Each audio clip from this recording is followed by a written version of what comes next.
Okay. Hopefully you can see my screen now and it's working correctly. Can you see it? Yeah, I can see it. All right. Great. All right. Well, thanks again, everyone, for joining us today. We have a great session lined up. This is, I think we're now past a year. This is probably our 14th or 15th monthly Rancher online meetup, and as always, we've got a huge number of people registered to attend, and these videos all get posted afterwards, and there's hundreds of views, thousands of views afterwards. So hopefully we're giving you some good information to understand. Today we're going to be talking about a new Rancher CLI that we're rolling out this month, and Darren is going to be demoing it. We're going to be talking about how to leverage it in pipeline automation. We've got a great guest speaker, but just by way of introduction, I'm Shannon Williams. I'm one of the co-founders here at Rancher and run all of our sales and marketing and work with the community. I'm joined by, as always, by my co-founder, Darren Shepard, who's our chief architect. Darren, you want to say hello? Hello, everyone.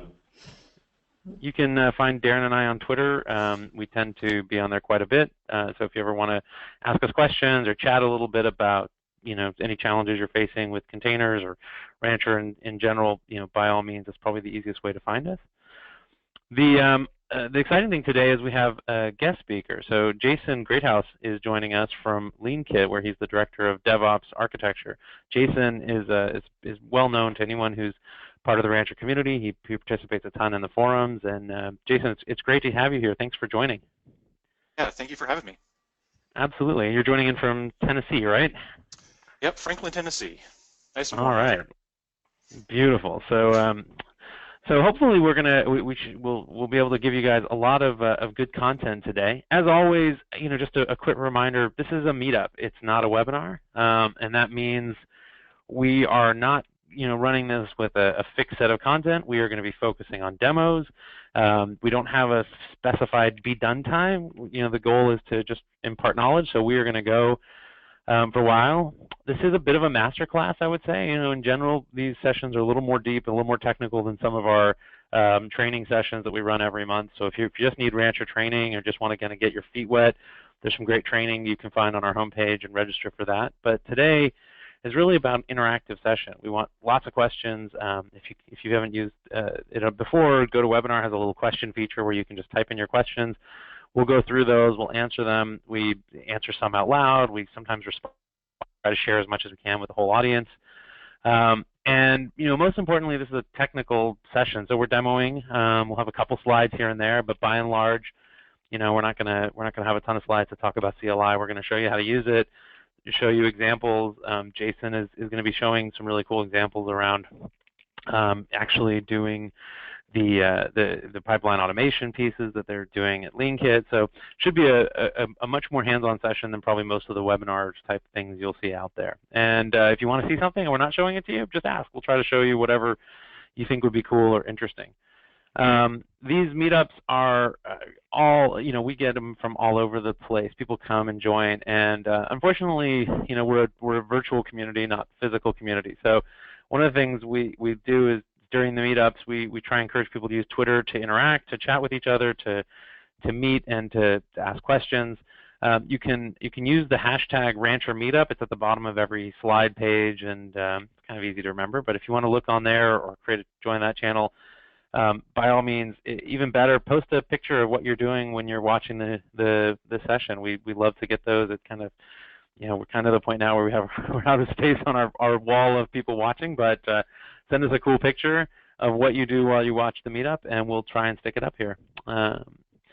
Okay, so today's session, we're going to be going through, I'll talk just real quickly about what Rancher is for anyone who's new, but then we'll dive in, talk a little bit about the new CLI. Darren is going to demo it and showcase a lot of what he's been working on and what the team has developed in terms of how you can use the CLI.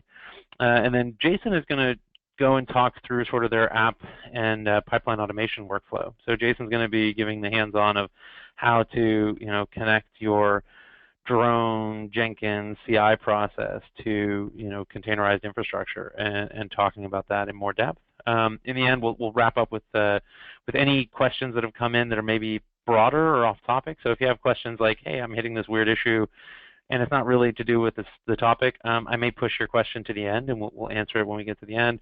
We'll also give a quick update on all the latest features and things that have been rolled out with the 1.1.1 release that came out a couple weeks ago, and some of the pre-releases now that are coming. You may be seeing this week and over the next couple weeks for 1.2. So we'll talk a little bit about roadmap and things that we're working on here, and answer any questions you may have about features you'd like to see.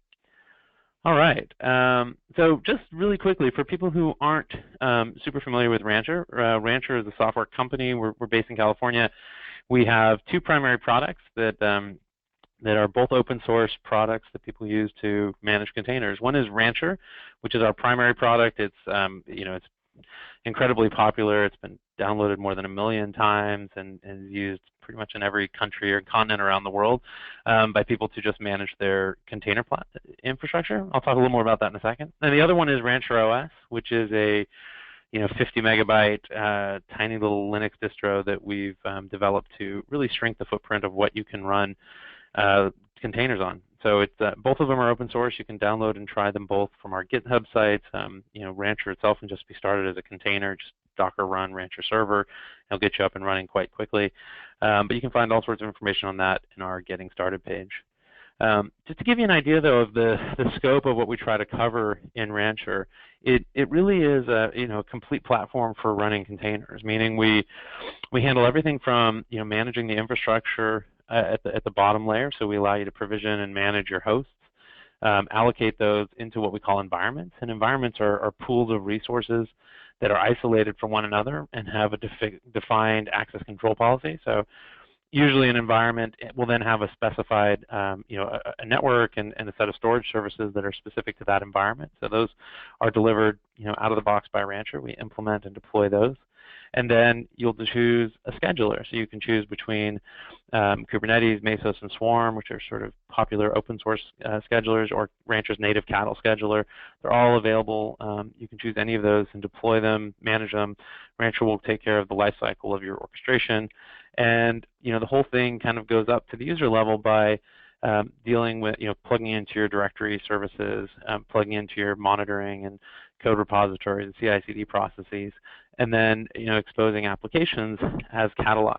So if you need a little bit more of a hands-on what is Rancher and want to learn more, definitely join us for one of our monthly trainings. They go into a lot more detail and show you how to use the platform at the more beginner level.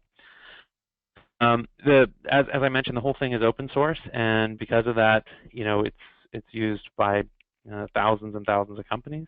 It also allows you to isolate resources into different tenants. So because of that, it's becoming really popular with service providers and hosting providers as a platform for them to deploy and run managed services for their customers. So we're doing more and more work with managed services companies that are using Rancher as a platform for delivering either hosted applications or delivering something almost like a VMware cluster, but for their customers.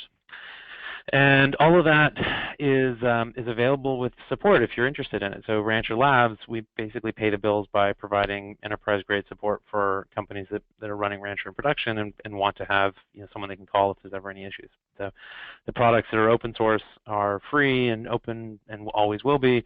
And if you want support, that's what we're here for. Okay, so today we're getting into the good stuff. We're going to be talking about pipeline automation and this new CLI.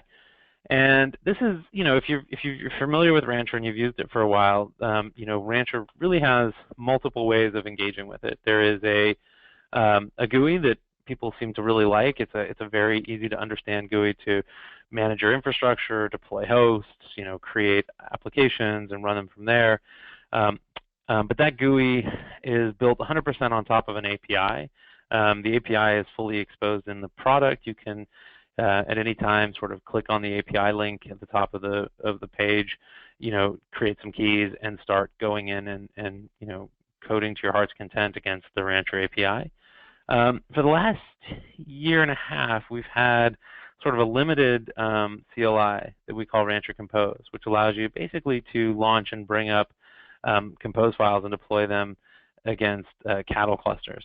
It really didn't expose a broad set of what was available within Rancher. If you wanted to add hosts or create environments or do lots of things, they were all pretty well you had to go back to the UI or the API to do that. So this caused no end of consternation to Darren, and so he's been working on getting a full CLI developed, and now it's finished. So we're going to be going through that today. The big changes with this new CLI are that you can really, execute almost all the core functions that you would expect to be able to do from the UI. You can provision environments, you can manage and deploy your hosts, you can, choose the schedulers you want to set up, you can, deploy stacks from the catalog, you can upgrade stacks from the catalog, you can manage your services, you can, SSH into hosts. There's all sorts of troubleshooting capabilities. You can collect logs, you can pull stats, you can really manage everything from a command line if that's your preference.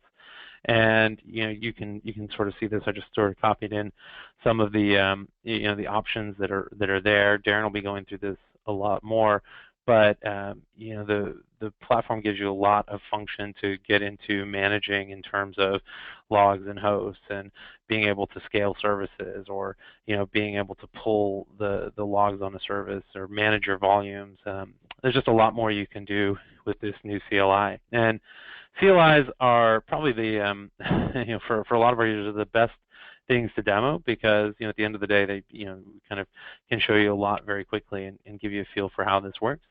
So I am going to, I'm sure I see there's a lot of questions that have come in, so I'm going to turn it over to Darren. I'll start trying to answer some of your questions as they come. And Darren is going to start demoing this and show us show us how to use the new service. Darren, are you all set? Yep. Can you hear me? Yeah, I can hear you just fine. I'm going to make you the presenter now. All right. Okay, you're the presenter. Should be seeing my screen now. I can.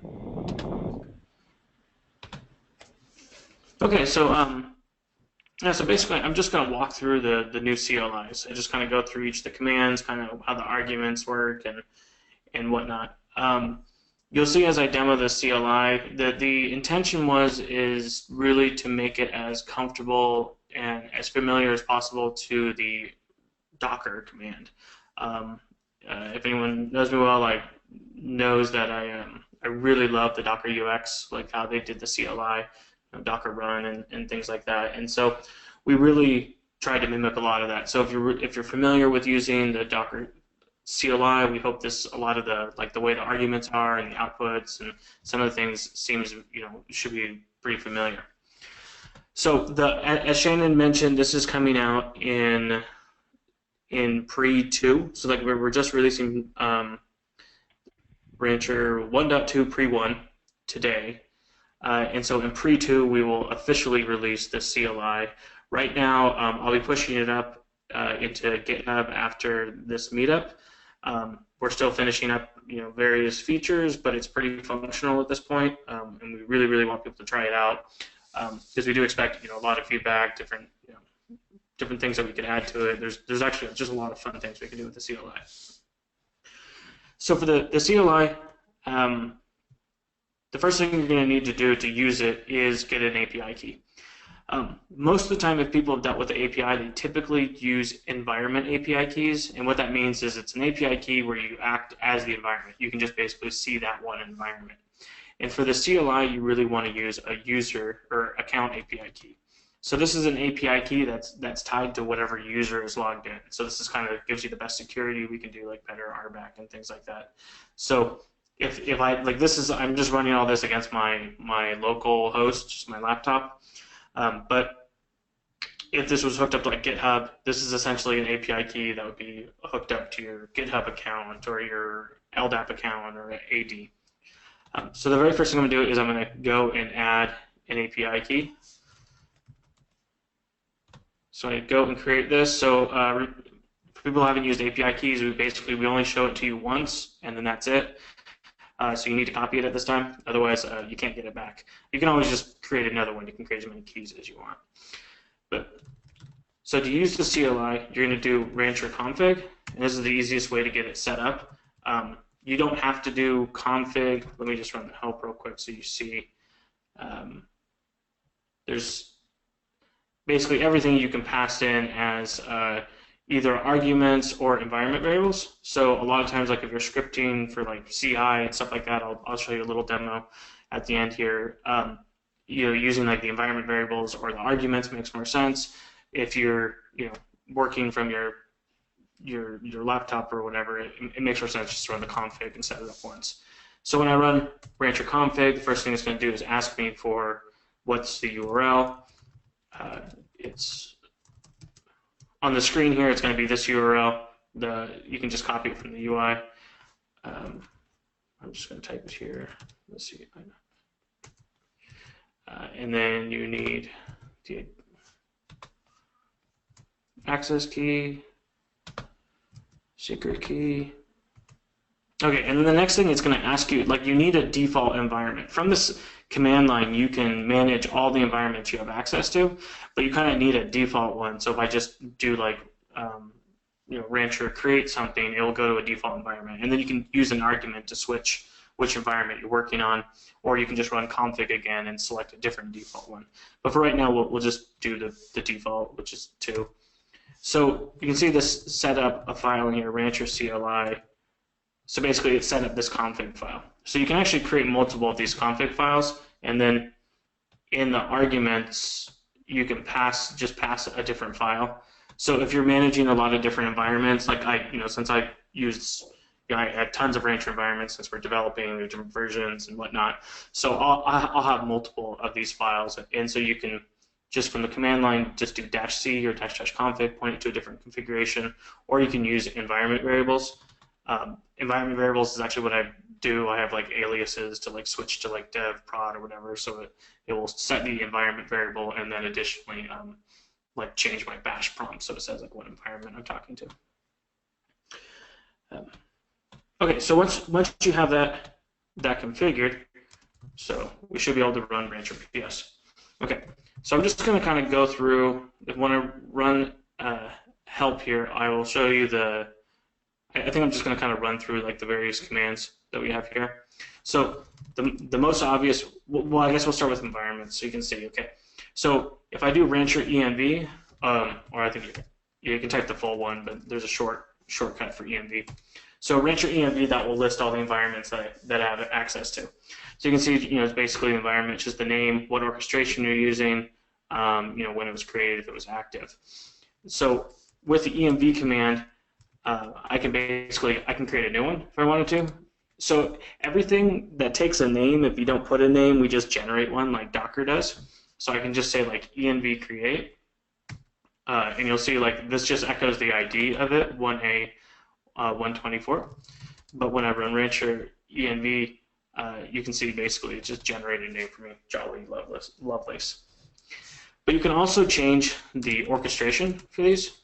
So if I wanted to create an environment that was Kubernetes, I could either do it at create time, so I can just say K8s or Kubernetes. I just get sick of typing Kubernetes over and over again, so you can actually just type K8s. So K8s env. So -O is for the orchestration. So when I run env again, you'll see, okay, it actually created this Kubernetes environment. And if I switch to this one, let's see. Since it's not my default, I can just specify it for 1A25. Well, there's nothing in it yet because it's still deploying. Oh wait, no, I don't have any hosts. That's why. So there's nothing there yet because obviously I need to add a host to the environment. Okay, so you can manage, so you can manage environments. So this is like one of the major differences is you can manage environments, hosts, all the individual assets. Sorry, I kind of forgot to intro this a little bit. Like I want to talk about Rancher Compose. So it's like we had Rancher Compose before, like that's the command line that everyone already uses today. And the design of Rancher Compose was basically to mimic Docker Compose. And so that worked really well for us because people are really familiar with Docker Compose, so it's just a really natural transition into using Rancher Compose. But basically all Rancher Compose can really do is just deal with like the YAML file, like the Docker Compose YAML file, so you can do kind of like up, down, create, start, stop. There's a couple different things you can do with it, since I ran the help that you can see on the screen. But it was still kind of limited to other things like creating hosts or some of the troubleshooting and stuff that we can have we have built into the UI you couldn't do from the command line. So the idea is what we're doing going forward is most likely Rancher Compose is going to, like, we'll keep it around for a while, but for the most part, this new Rancher CLI is going to replace it, because this one basically does everything that Rancher Compose does, plus a lot more. The other thing is that the user experience is a little bit more, it kind of fixes some of the issues. If you've dealt with Rancher Compose, there's some like strange things around, like, let's say like you say RM, like you want to delete the whole stack. It won't actually delete the stack. It deletes all the services, but not the stack itself. There's just little things that were kind of oddities with the way that Docker Compose would work that created some kind of strange behaviors. And so with the Rancher CLI, we can clean that all up. Okay, so let me keep going through this. So, hey, real quickly, there's a couple questions that came in, sure. Darren, on a couple of these. Frederick and Alex both asked about the compatibility of this with previous releases of Rancher. Like, can I use this with 1.1-X, or if I have the test, what versions can you use the CLI with? I believe it's going to work fine against.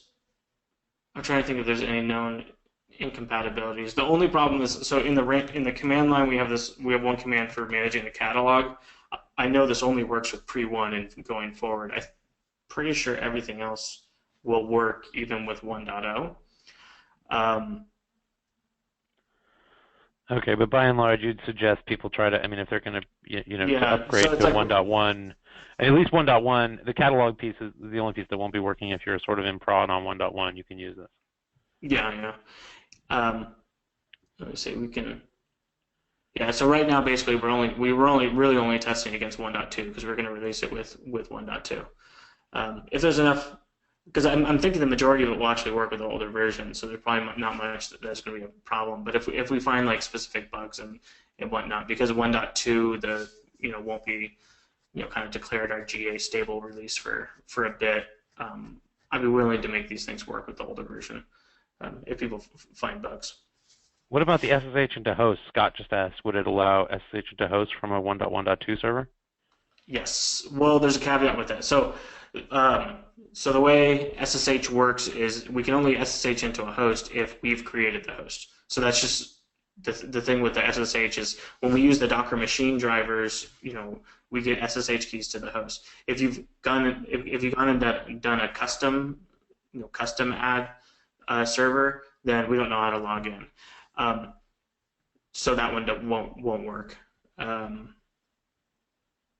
Yeah, there's ways that we could get it to work. I'll be curious to see, kind of what people want there. One other question that came in. I think there was two versions of this question from different people. Kamalesh definitely asked it. Was there is there support now for Docker Compose v2? Can you just talk about that? V2 is coming out in I don't know if it's going to be pre-2 or pre-3. There's already we already have the PR in for it. Let me see. I don't think it's been merged yet. It's this one's support. Yeah, so Josh just got that done last week, or a little more last week. We haven't quite merged it yet. I'm hoping that goes into pre-2. So pre-2 should be out, so it'll be the same release as the CLI, so that should be out, I think about 3 weeks, probably 2 to 3 weeks from now. Great. So there's a lot of work around volumes, actually. Like we're trying to, I don't know if there's actually quite a bit of complexities when you get into using named volumes and how you scale those. And so with the V2, we're trying to address a lot of those complexities. There was another question that kind of falls in the same line. Philip Olberg was asking if Rancher Compose will be completely deprecated or not. Well, or not exactly. So the thing with Rancher Compose is that it's still like we have a version of Rancher Compose, which is called Rancher Compose Executor, which runs on the server side, and it's really core to Rancher. So I don't think we're going to fully deprecate it. It's going to stick around for a while. So we definitely, since we do have plenty of users on 1.0, 1.1, in production, we're going to continue to support it as long as we need to support it. But I would kind of like to, to get most users onto the new Rancher CLI. So you'll see in the Rancher CLI, it has the same up command, which is exactly the same arguments. So that still works in the new one. But the way other things work, like RM or start stop logs, the behavior of those are slightly different. So I don't think Alex definitely voiced his vote to, unless you plan to merge it all in, please don't deprecate it. It has some different uses for them. So. Oh, cool. Yeah, I'd love to know what the differences are and what. Yeah, I mean, if we see that people want to. So the thing is this the Rancher CLI is really a superset of Rancher Compose. So it's not like an additional burden to really maintain Rancher Compose because it's basically all the same code. So yeah, if there's enough demand, I think we'll keep it around as long as the community wants it. Awesome. All right. Sorry for all the questions. Keep going. Okay, so I wanted to, I'm going to run a config again because I want to switch to, let me just do this. I want to switch to this demo one here. 1.8.20. We're just going to do this. 1.8.21, 1.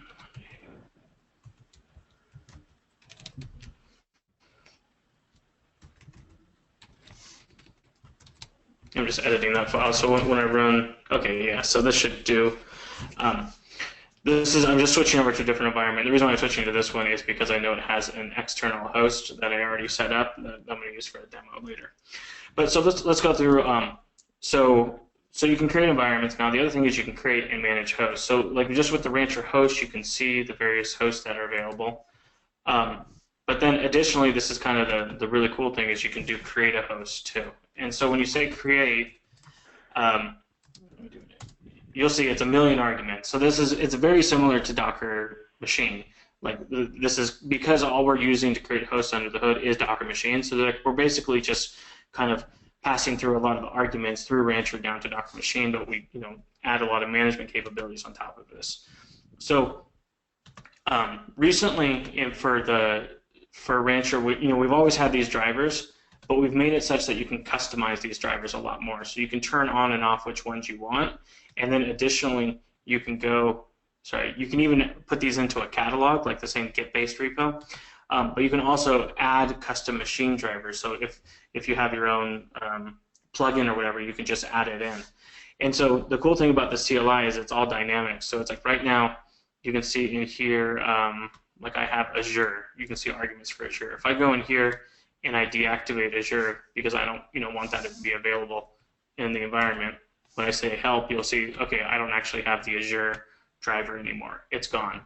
So the arguments will just basically mimic whatever. So the cool thing is if you create your own custom driver, because we actually see people doing this because they have very specific requirements on how to set up provision infrastructure in their organization, and it's really not that hard to write a Docker machine driver. So they'll go and write their own driver, and then they register in Rancher, and then it's going to automatically pop up in the UI. I mean, the CLI API, basically everything it'll automatically pop up in there. And so Hey, Darren, there's a question on that. Sure. Michael asked if it's possible for Rancher to create hosts automatically. For example, if an AWS host goes down. Like if this happens, then he wants to do that.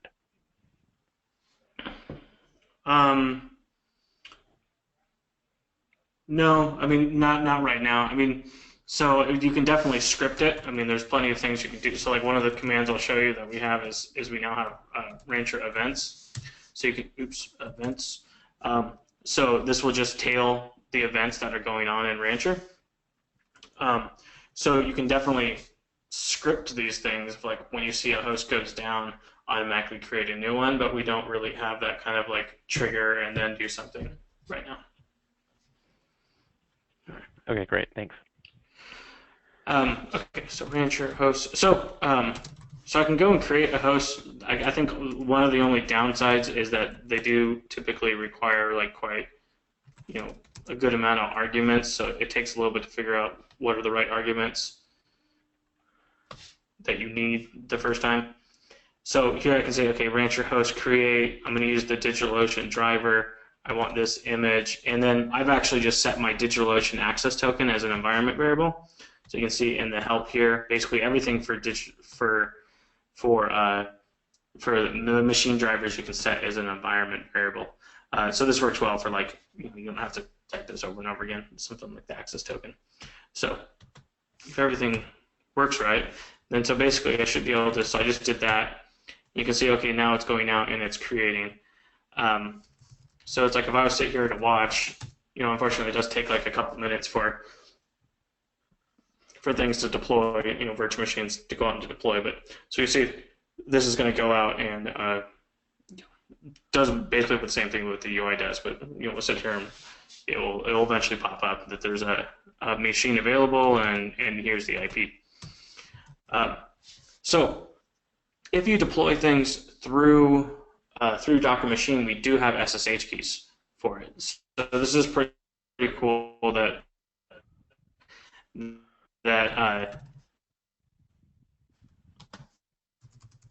oops. I feel as though what happened?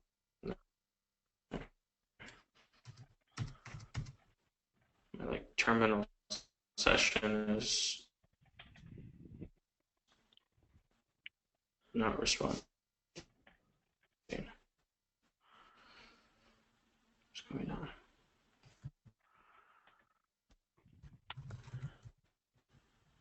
Suddenly just got super slow.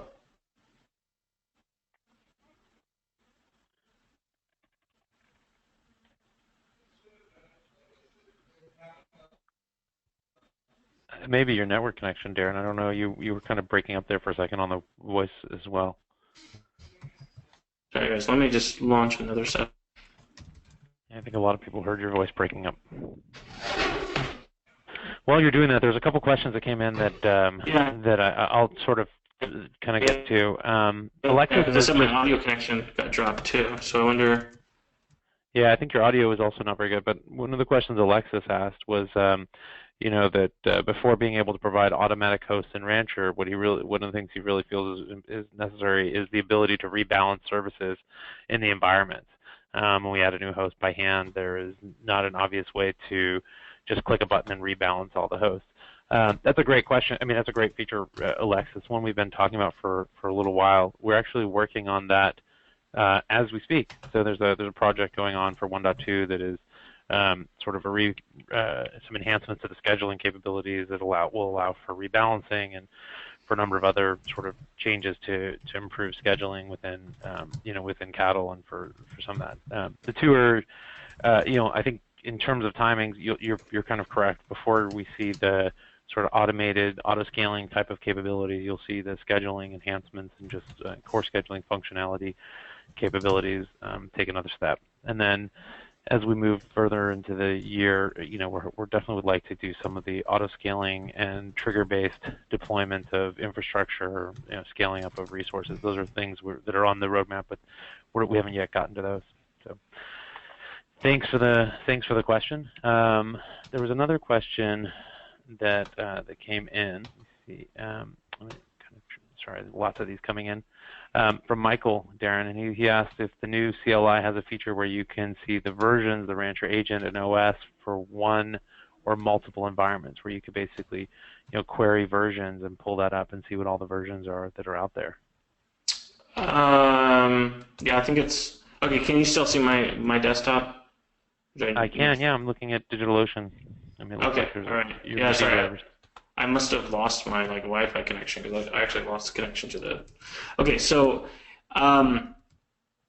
So with the host, let me see, is this the right screen? Okay, so let me make sure. Okay, so for the host, so let me make sure this works. Host, ls, host. Yes. Okay. So when we run, so the question was what are the version of the agents and so we don't have a command specifically for that, but you're going to be able to get that information from the CLI like one way or another. So for example, like what's the version of Rancher OS, I believe. So when you run like hosts, for example, anything that basically is listing an output like PS, which gives you like a table of information, accepts a format command. And the format of this is basically it's the same as Docker CLI, which is this Golang template syntax. It's a little funky. If you're used to it, you have to get kind of used to it. But there's a shorthand for the format where you can just say JSON. And so basically, instead of creating this table format, we just dump the whole job. And so it actually has like all the information in there. And so, for example, for the hosts, you're gonna see all the information like that we keep about the host, which is quite a bit. So it's like CPU info, where is it? OS info. So it's like OS info right here. Like I'm not running a Rancher OS, but it should say the operating system and I believe what version it is. So you'll be able to get that. And so like if you do this plus with a little bit of JQ magic, then you'll be able to get like what the version is of everything. Now, on top of that, you can get the Rancher agent versions basically by going directly to Docker, and I'll show like going to Docker through the Rancher CLI, and I'll show that in just a little bit. But so there's not a direct, I guess not a direct CLI for it, but a command for it, but you can accomplish it with the CLI. Okay, so as I was showing before, like with creating hosts, so one of the cool things that we can do is we can SSH. So you can say SSH into, okay, you can see like this is the one that I created earlier. It's finally up. I can say just, okay, SSH into that machine. Since we created it to a Docker machine, we have keys for it, we can SSH into it. So now I'm actually into that host. I can do whatever I want there. So that's definitely nice for troubleshooting. And like if you had set up a user that, let's say they're a read-only user, that read-only user wouldn't be able to do something like this. If they had got API keys for their read-only account, they wouldn't be able to log into the host or see the hosts. I think that there's also another role we have, which is restricted, where you can see containers but you can't see hosts. And so if you do that role too, they're not going to be able, like these commands will fail. They want to be able to SSH in or run Docker too. Okay, so that was the SSH command. But let me show you. So this is one of the things that's really super cool is that we have this one command here for Docker, and basically, so the idea here is that you can just basically get directly to the Docker daemon on any host, so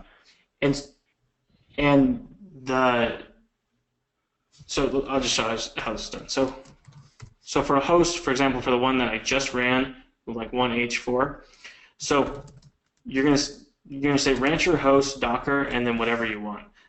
Sorry, you have to put the host in there. So 1H4. And basically everything we do is kind of like fuzzy matching. So it's you can actually just give like the name or the ID, and we'll find it either way. The ID, if you give the ID, then it's always guaranteed to be a direct match. If you give a name and it happens to be a duplicate, then the CLI will prompt you and say which one do you want, like 1 or 2. But so if I run this, okay, so you can see I just ran Docker PS against this host. Now, the really cool thing about this is like the way we run Docker and Rancher is that we never ever expose the Docker socket. For various security reasons, like I know it has TLS authentication, you can do all that, but it's just often very, very difficult to manage inbound connections to hosts, to get through firewalls and NATs and all these different things. And so the way we've always done things for Rancher is we have an agent on the host that makes an outbound connection. So when you're running this command like docker ps, what we're doing is we're actually tunneling it through our agent connection. So our agents on the host always they have a long-lived WebSocket connection to the Rancher server, and we can tunnel requests back through that. And so what we're doing is we're actually just running, creating a secure tunnel through our API that hits the Docker socket. And so you can run any Docker command you want. And then if you do --, basically what that will do is just launch another shell which has this Docker host setup, and this socket is like a special socket. When you talk to it, it pipes through and goes. So at this point, as I'm running Docker commands, it's basically just running against that remote host. So you can see that this is that's the host thing. So with this, I mean, you have a lot of power that you can do just by getting directly to Docker. So what I was saying before is like for like the agent, it's not the most straightforward, I guess, way to do it, but you can get the agent version by going through this Docker, just going directly to Docker, because right now we don't actually show the agents in Rancher. That's going to change sometime within the 1.2. Before we release 1.2, that's going to change. We'll start showing the agents in the UI and the CLI and stuff. But right now, it's not there. So. Okay. Darren, I've got a ton of questions that have been coming in. Do you want to take a break for a second and I can pound through these? Sure. Or are we almost to the end and you want to hold them for a couple more minutes and go through something? I'm like maybe halfway through. So. Okay. Then why don't we jump this? There was a question from Kareem wondering if it was possible to have a fully automated run where you can basically go from scratch, Rancher not installed, to a fully working environment. Is that possible with the CLI? Yeah, so there's two aspects of that.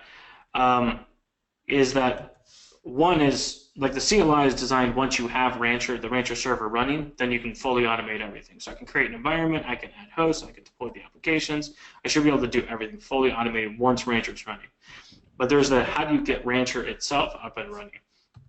The CLI does not take care of that quite yet. We're intending on, like, once we have the CLI, we're actually going to build like the HA setup into the CLI to make it much easier. So we will be getting closer to that. But I did just want to point you to, there's a project, Cloud Nautique. It's Bill Maxwell on our team. He's kind of our DevOps guru. He has this project in here called RBS Sandbox. It's kind of an odd name, but we're gonna. We've been fooling around with this for a while, and I think at some point we're going to push it as like an official project. But basically, what this project allows you to do is set up. Where is it? Basically, you set up a YAML file. Let me see. Give me an example here. You set up this YAML file, and you can set up like what's your authentication. If you want to create any users. Any registries and whatnot, and this will just deploy out Rancher and automatically set it up. So it's like just there's one configuration file, you run this command, and it deploys Rancher fully configured for you.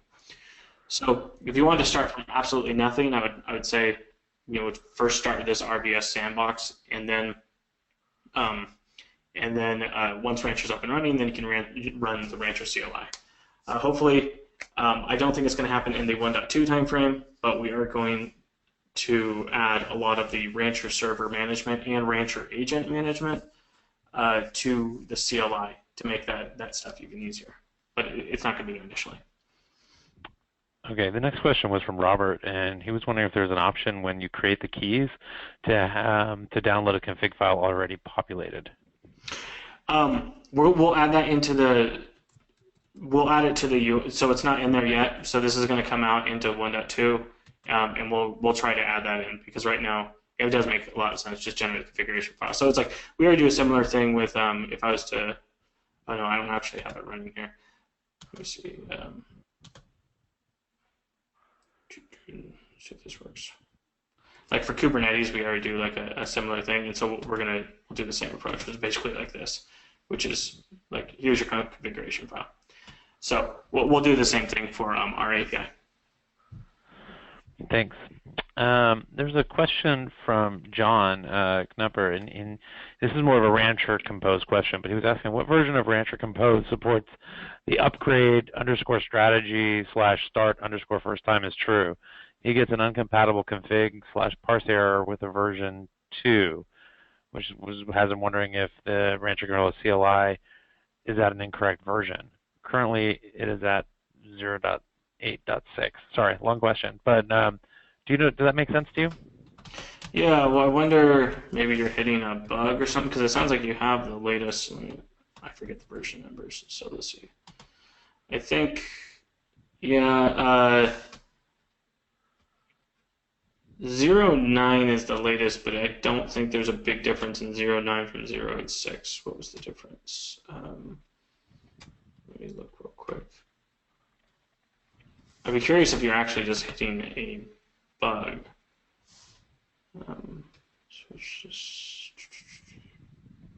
Yeah, the change. So 0.8.6 should basically it should work.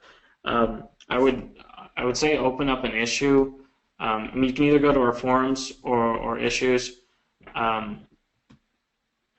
So just go and open up an issue or forum, and we can kind of help you with figuring out what's going on there. Okay. Next question was from DH, and he asked, when he's creating hosts with the CLI, the presumption is that they would automatically register with Rancher in the current environment. Is that correct? Yeah, that's correct. And so if you wanted to add a host to a different environment from the CLI, you just basically have to switch to a different environment. So just using the which was one? So there's just do --env and give a different environment ID or name. There's another, this is an interesting question and one I've heard before. Duncan Williams was asking, he says, a lot of the stuff we're doing with the API requires you to wait for a host to come up or something. Is there any retry or wait until functionality in the CLI? Yes, there is. So there's basically, let me exit out of that shell. So there's basically, there's a wait command now.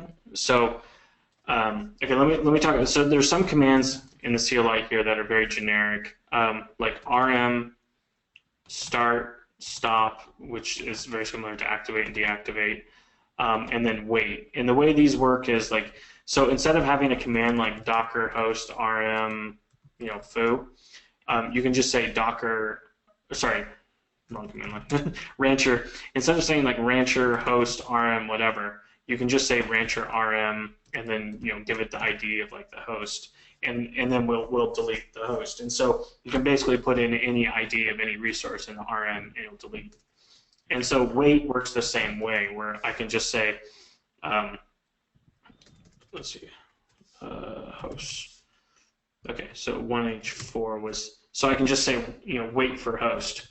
And so when you run things like certain commands, like let's say I just do docker or rancher run. So Rancher run is very similar to like Docker run. It will just go and create a service for you. So I can just say like, okay, Rancher run Nginx. Okay, so now when I say S, it said this one here. It created one S16, which is a service, just gives it a random name and does Nginx. But you can see like the default behavior. The default behavior is that it just prints the ID and keeps going. So you want to wait. So basically, as a global argument to the Rancher CLI, there's these wait arguments where you can say, if you just put a -w or a --wait, it means, okay, whatever resource it's creating or operating on, wait until it reaches a resting state. And so a resting state basically means it either succeeded or it failed. So if it succeeded, then it'll exit 0. If it failed, then it should exit 1. So like the shell script will fail. You can also specify a wait timeout. By default, it's 10 minutes, and you can also say wait for a state. If you want to wait until specifically it's active, it's removed, or it's healthy. So let me see if that one created. It was most likely pulling. Waiting at resting state. I wonder why this is not working.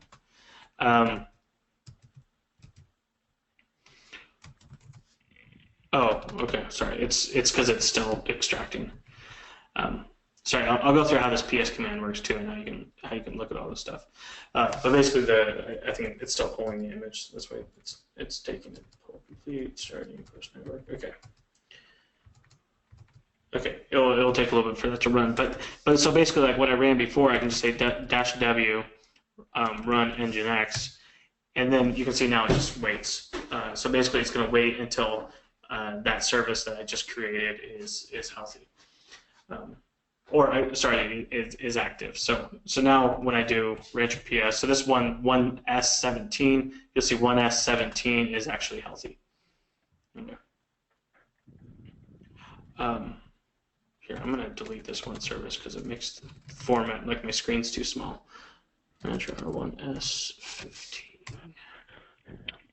Hey, Darren, can Rancher wait for an upgrade to finish? Michael asked this, so you can script an upgrade finalization, kind of what Cowbell's doing. Wait for an upgrade to finish. I don't know if I understand. So, so basically what you would do, so I have this little demo showing a little bit of like scripting some things, but you can see here, like basically what I'm doing is I'm saying, okay, Rancher, this is very similar to Rancher Compose. I'm saying, okay, do an up, don't tail when you're done, and then do an upgrade and then automatically confirm it. And then the next line here, I actually say, now wait until it's healthy. So wait healthy on app. App is what's being deployed. So I don't know if that answers it directly, but so basically you can when you do an upgrade from Rancher Compose, you can automatically confirm it if you just add the -c, or from the Rancher CLI too. It's the same argument. You can do a -c, and then you can also use the wait command to just say, okay, wait until it's healthy or wait until it's active. Awesome. I think that's exactly the question. Okay. But I asked Michael to confirm, so he'll make it back to us in a minute. Yep, that answers this question. Cool. Okay, so just going through it. So I was just showing, last I was showing you can get to Docker. So honestly, that's just a heck of a lot of fun. Now let's go through. Okay, so Rancher PS. So I keep running Rancher PS. You can see this. So Rancher PS. So again, it has like the same format option. So there's actually, if you say format JSON, you can see what all the data that is kind of available to you to format in different ways.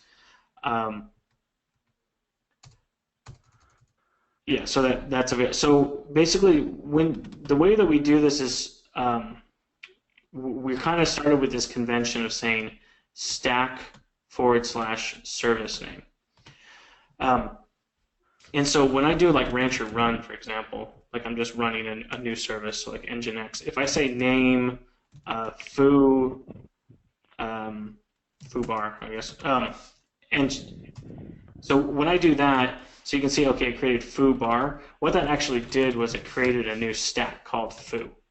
Okay, so so what we do is, so now when you go and you need to do something which is, let's say I want to delete foo, which I just created, I can actually type foo if it's the only service available that's named, sorry, not foo, bar, because that's the name of the service.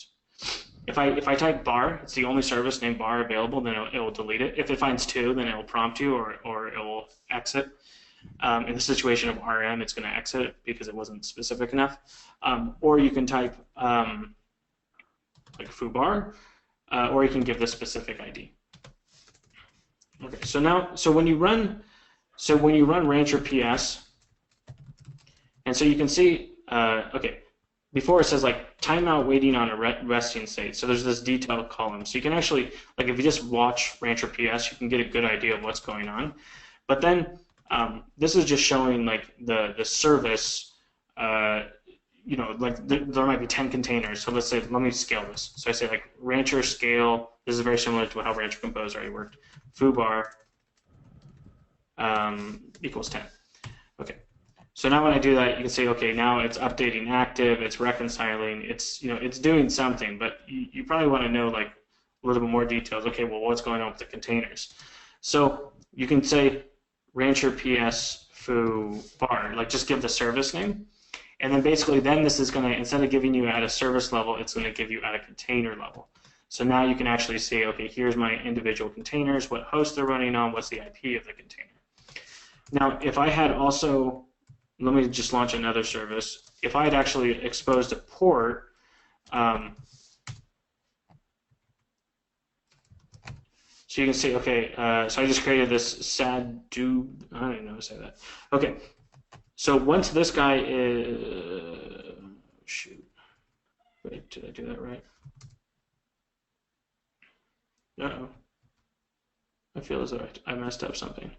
Okay, it's supposed to say it's supposed to say endpoints here. Why didn't it do anything? Nginx run. Okay, I'll figure out what I did wrong there. So again, there's probably a bug. This is not done yet, but basically it will say endpoints here, which will give you what's the port and IP that it's running on. Okay, and then if it was scaled up to like a multiple things, like it was across multiple hosts or whatever, it'll tell you all of them that's going on there. Okay, so also with Rancher PS, so if you just run it like just normal, that gives you services, or you can dig in to a service level, which will then give you basically containers. Or what you can do is you can just run Rancher PS-C, which means just show me a container view, which is basically just give me all the containers in the environment. And then this will show things that are also not associated with services. But in general, like we're trying to just kind of orient people more towards creating services. There's not a lot of reasons to like just create an individual container as opposed to like just create a service one. So that's why when you say like Rancher run, like Ubuntu, it's going. Oops, sorry. It's actually going to create a service of just scale 1. Okay. So now, so this is fun. So here, I'll go on to the next command. Is like we can do exec and logs now. So I can say like Rancher exec. Like so, I just created this Ubuntu one. Let me see, is it up yet? Oh yeah, look. I have endpoints now, so you can see that. There's some delay in updating the output. So I don't know what to deal with, but you can see there how it actually puts the endpoint. Timeout. Okay. Let's see. This is most likely polling. It's a brand new host, so it's probably polling the 1S20. Oh no, it's right now. Okay, so I can say now Rancher exec, and the arguments for here, if I say exec, let's just dash s. Okay, if I do exec, the arguments are exactly the same as what Docker is. And you can actually see it says usage here. It actually, in fact, really just uses the Docker CLI. Like we just open up a socket, like we open up the Docker socket, through, like I was saying before, like through a secure tunnel, like local to the host, and then run the Docker exec command. So when you say Docker exec, so I can say like -it 1s20, so I can just give it the service name. Oops, and I have to give a command. Bash. Okay, so now I'm running exec, from the command line. So this is the same thing you could do in the UI, which is launching a shell, but now we can just easily do it from the command line. But you'll see, if I run this against a service, let's say this service foobar, which I scaled to 10, if I run it against this service foobar, it's going to ask me which one do you actually want to go into. So I can say like 9. Okay, I'm into that host. Okay. So logs works in a very similar way, except for it's not going to ask me. So if I say, okay, sorry, logs. Oh, this is not going to give me any output because Nginx doesn't log anything. Use the agent that logs things. Oh, that one's not a service. Hold on, let me look at like, I know I have in this environment, env 25. Oh, no, did I delete it? Oh no, that one. Okay, so if I do this environment here and I say logs for 1s11, nope, I don't have anything on that one either. But this one I can put. No, I can't. Oh shoot. Okay, let me hit. Didn't I create one of these? Okay, so this should end up being. I should be able to hit this. This is curl, right?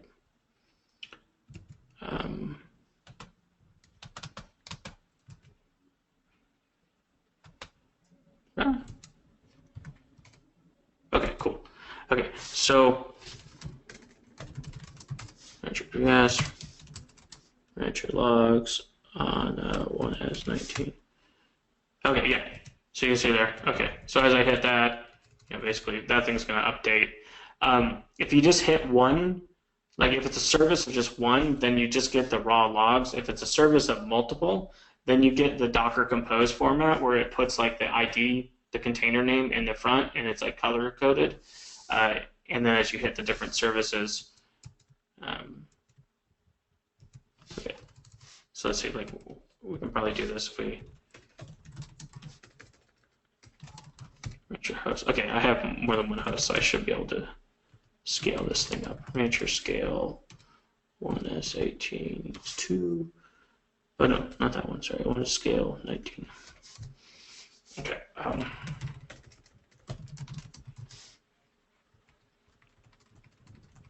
That's probably going to take too long because they'll probably have to pull the image on the other host. But anyway, so you can get the logs. So you can very easily get logs.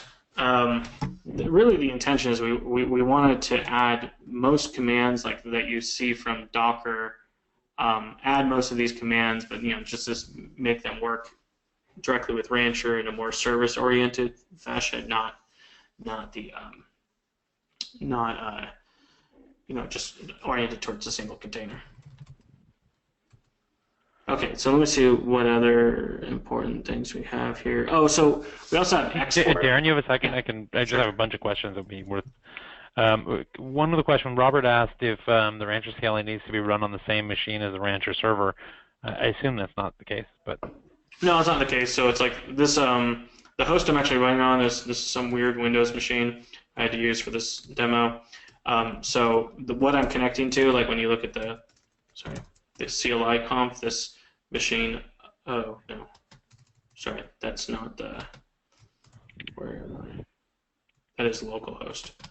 Oh, but anyway, so the answer is like we put a URL and access key, so it doesn't have to be on the same machine. So when you configure it, you're asked for the URL, and so it would most likely be a remote thing. It just happens to be that I'm running just pretty much on a development box, and so it's on the same host. And Duffy asked a question. Are the Docker CLI commands only available if you deploy the machines through Rancher? Is that correct, or can any host that I've custom added also give me the CLI for using Docker? Right. Yeah. So the CLI for Docker works with any host. The only one that's limited right now to the Docker machine is the SSH command. But the Docker log, or the Docker sub command works with custom hosts too. Gotcha. And then there was another question Isaac had. He was wondering if there's a way to tell Rancher when to start to health check a service.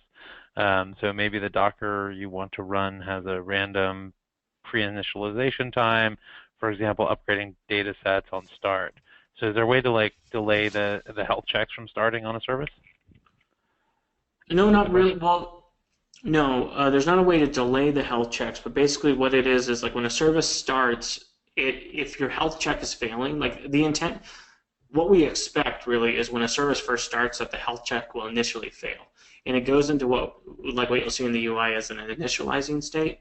And so we will wait until that goes green before it becomes healthy. And then if that goes back to bad, then it becomes unhealthy. And so what that means is, we expect, like let's say you're running like a Java application, which takes a long time to start up. We expect the health checks to fail up front, and we have this initialization period. So by default, it's like we give you a couple minutes. If your health checks aren't failing, it goes into initializing, and there's an initializing timeout that you can set of how long you expect that initialization period to last. And then if I don't know, I can't remember what the default is. It's a couple minutes, but if that's like not long enough, you can extend it, or if you don't even, if it's too long, you can shorten. So I think that should address your use case by the fact that we do like the initialization stuff. Okay, so there's another question from Dylan. He asked if the Rancher CLI can be used from a CI environment such as Jenkins. Any plans on a Jenkins plugin that will wrap the CLI? Yeah, so it can definitely be used from CLI, and I'll show that in just a second, just to kind of give you an idea of what you can do. So that'll definitely work. Right now, I don't know about I mean, we don't have a specific roadmap to create like a Jenkins plugin. I think, to be honest, like we might do a drone one before Jenkins. But you know, it's simple enough to use that we would actually kind of encourage the community if they wanted to create one of those. You know. Yeah, definitely. We'd love to. If someone wanted to create one, we'd love to promote it and put it on the website and stuff. So if anyone loves Jenkins and wants to do that, certainly get the value out of that. Michael asked about staggering Rancher agent upgrades per environment. You know, when the Rancher master versions are updated, is there any way to sort of stagger the agent upgrades and say that, you know, only upgrade one environment at a time, or define, you know, one node at a time? Anything like that you can do? I mean, you can. Okay, so there's a couple things. So like there's a Rancher agent upgrade. That is like the upgrade of the agent is managed by Rancher itself, and it's basically done at the time that it connects. So kind of the side effect of that is it's kind of like a stampeding herd. When you update the server, everyone reconnects and then upgrades at the same time. So not really the most desired behavior. That will be changing. And so what we're doing is, and I don't know if this will be in 1.2 or 1.3, but basically what we're doing is we're moving all of the Rancher, like all the stuff that we run on hosts and containers today, which is the agent and the load balancer, but there's actually a lot going on in the agent and the network agent. There's a series of services running there. We're basically exploding that all out into stacks. And so you'll see those as like system level stacks and things you can basically configure and deploy. And then the upgrade and management of those becomes much easier, such that we can do something like a rolling upgrade of all of the, you know, like let's say we deploy a new version of Rancher DNS. That will be a stack in itself, and then we can manage the upgrade of that. So you are going to see us moving towards that. I mean, basically what it is like, you know, the core capabilities of Rancher of managing upgrades and deployments and stuff have gotten so rich that basically we can use Rancher itself to then, you know, deploy and manage Rancher. And so that's what we're moving towards. And so you'll see a lot of those capabilities coming down the line here. There's a question from Raphael. Is there, it's kind of aligned, is there a way to create stacks from containers that were already launched but not launched by Rancher? So if I you know, deploy the agent, I detect a container, can I kind of upgrade the status of a container to a stack, or do I need to redeploy the service using Rancher to be able to put them in a stack? So this gets into like one of our more advanced features. So you can do this by using what we call selectors. Let me see. I'm pretty sure that UI has support. Actually, I don't know.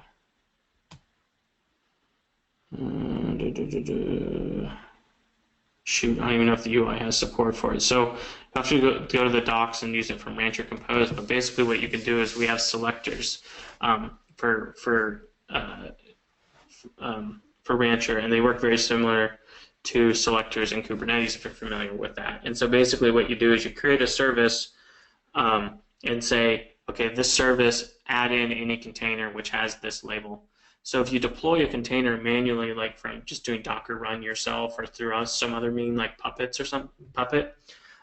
you can put a label on that, and then you on the Rancher side, you say, okay, create a service that matches any container that matches this label, and we'll automatically add it to the service.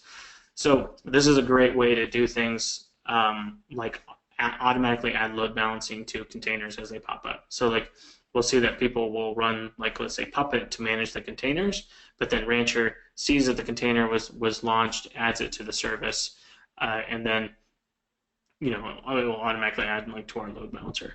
So it's a little bit more of kind of an advanced topic. Okay. Why don't we? Yeah, we can always get into that a little bit more, you know, later on. I want to make sure we get into Jason's session pretty quickly. I know you wanted to show catalog as well, and there was a question about that from Wills. Do you want to try and kind of go to that before we wrap up and pass it to Jason? Well, unfortunately, I can't show catalog. It broke. Okay. So this is if you run Rancher catalog against something older than like if you run the catalog command against something that's older than 1.12 pre-1, it won't work. It'll give us error. And I totally screwed up when I set up this demo environment that I deployed the wrong version of Rancher, so I can't actually show it, which totally sucks. Okay. Do you want to talk about it? Explain how it works? So basically, what you can do is it's the same capabilities you can from the UI. So you can see what catalog entries are available. You can then say I want to install that. If there's any questions, it will ask you them. You can instead put the answers like in a file, very similar to how Rancher Compose has this environment file right here. So basically, you can put the answers in there if you want, and then when you run Rancher stack, it will pop up here in the catalog, and it will show you what catalog entry it was deployed from. Okay, so how are we on time? So that's, I think the only ones I haven't really showed is the export, and then I had this small little demo, but I can just run through that real quick, and I think that's it.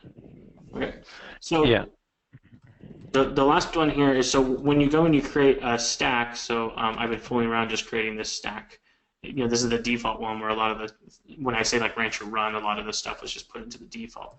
You can now just go and export this. So you can just say, okay, go and export, and by default it outputs to standard out. Like you can change that with the -O, so you can put that to a file. So file.tar 1E11, and then so basically that is going. Let's go file. That's going to create the Docker request and Rancher Compose. So you can with the CLI you can use this as more like a development tool, developing your stacks or whatever, because you can easily run things, add services, edit it, and then export it out, so you actually get the files. So if I run, let's say like export 1E1 then tar xv. Okay, so that will actually give me. Oops. Where am I? Did I just destroy my demo? I should have done it to this current directory. Let me just switch that. So basically, that will then give you your, give you your configuration files. So it's the same UI and the API. Hopefully this will work. Okay, so the last thing, I'm going to kind of breeze through this because the demo we're going to see next from LeanKit actually goes into greater depth of what you can do with CLI, and this is just kind of give you an idea of what you can do with the new CLI. And so what I'm doing here is I just created this little shell script, so you can see. You can imagine basically you go through. This is integrated with drone, but I'm going to do a drone local build. But so like when drone goes and runs, it will set like what's the pull request, and you can get like what's the commit. And so the flow that I'm kind of mimicking here is basically when you create a pull request, we're going to create a brand new environment, add a host to it, and then deploy your application. And then if you update that pull request, we're just going to update that app. So basically, if you have like long-running pull requests where you're working on like a feature branch or something, you can create that pull request. It automatically creates an environment for you, and you can keep updating it, and it will update your application. And then maybe you can run, at the very end of here, you might want to run some tests. Okay. So just walking through what this is doing is it's basically it does a Docker build. Here I'm setting up the Docker auth. Then we do a Docker push. Then here we're actually creating the environment, and so this little magic here is basically saying, okay, list the environments, I just want the name, grep, and see if the environment is already created. So if it isn't created, then we create the environment. You can see we use the -W to make sure it gets activated. And then we actually add a host. And then all of the keys for this are managed just through these secrets that are available from from drone. And then once that environment is up, then I can just basically, deploy my application, and then wait for my application to be healthy, and then, basically maybe run some tests. So just showing what this will look like. So imagine I didn't get this actually hooked up in GitHub as doing a PR. I'm just doing a local drone build. But basically, when the PR would get submitted, it would end up running the build. And so this is, Drone has a cool feature where you can just run builds locally. So you can see, let's see if this works. I actually clobbered one of the files by accident, so hopefully I did it right. But basically, so this will go through, it does the Docker build, it ends up pushing it out. You can see I'm creating an image that, like, I'm just, for the label, I just put the commit. So that is tied to that commit. And then it's going and it's starting the application. If I go back to my UI here, let's see.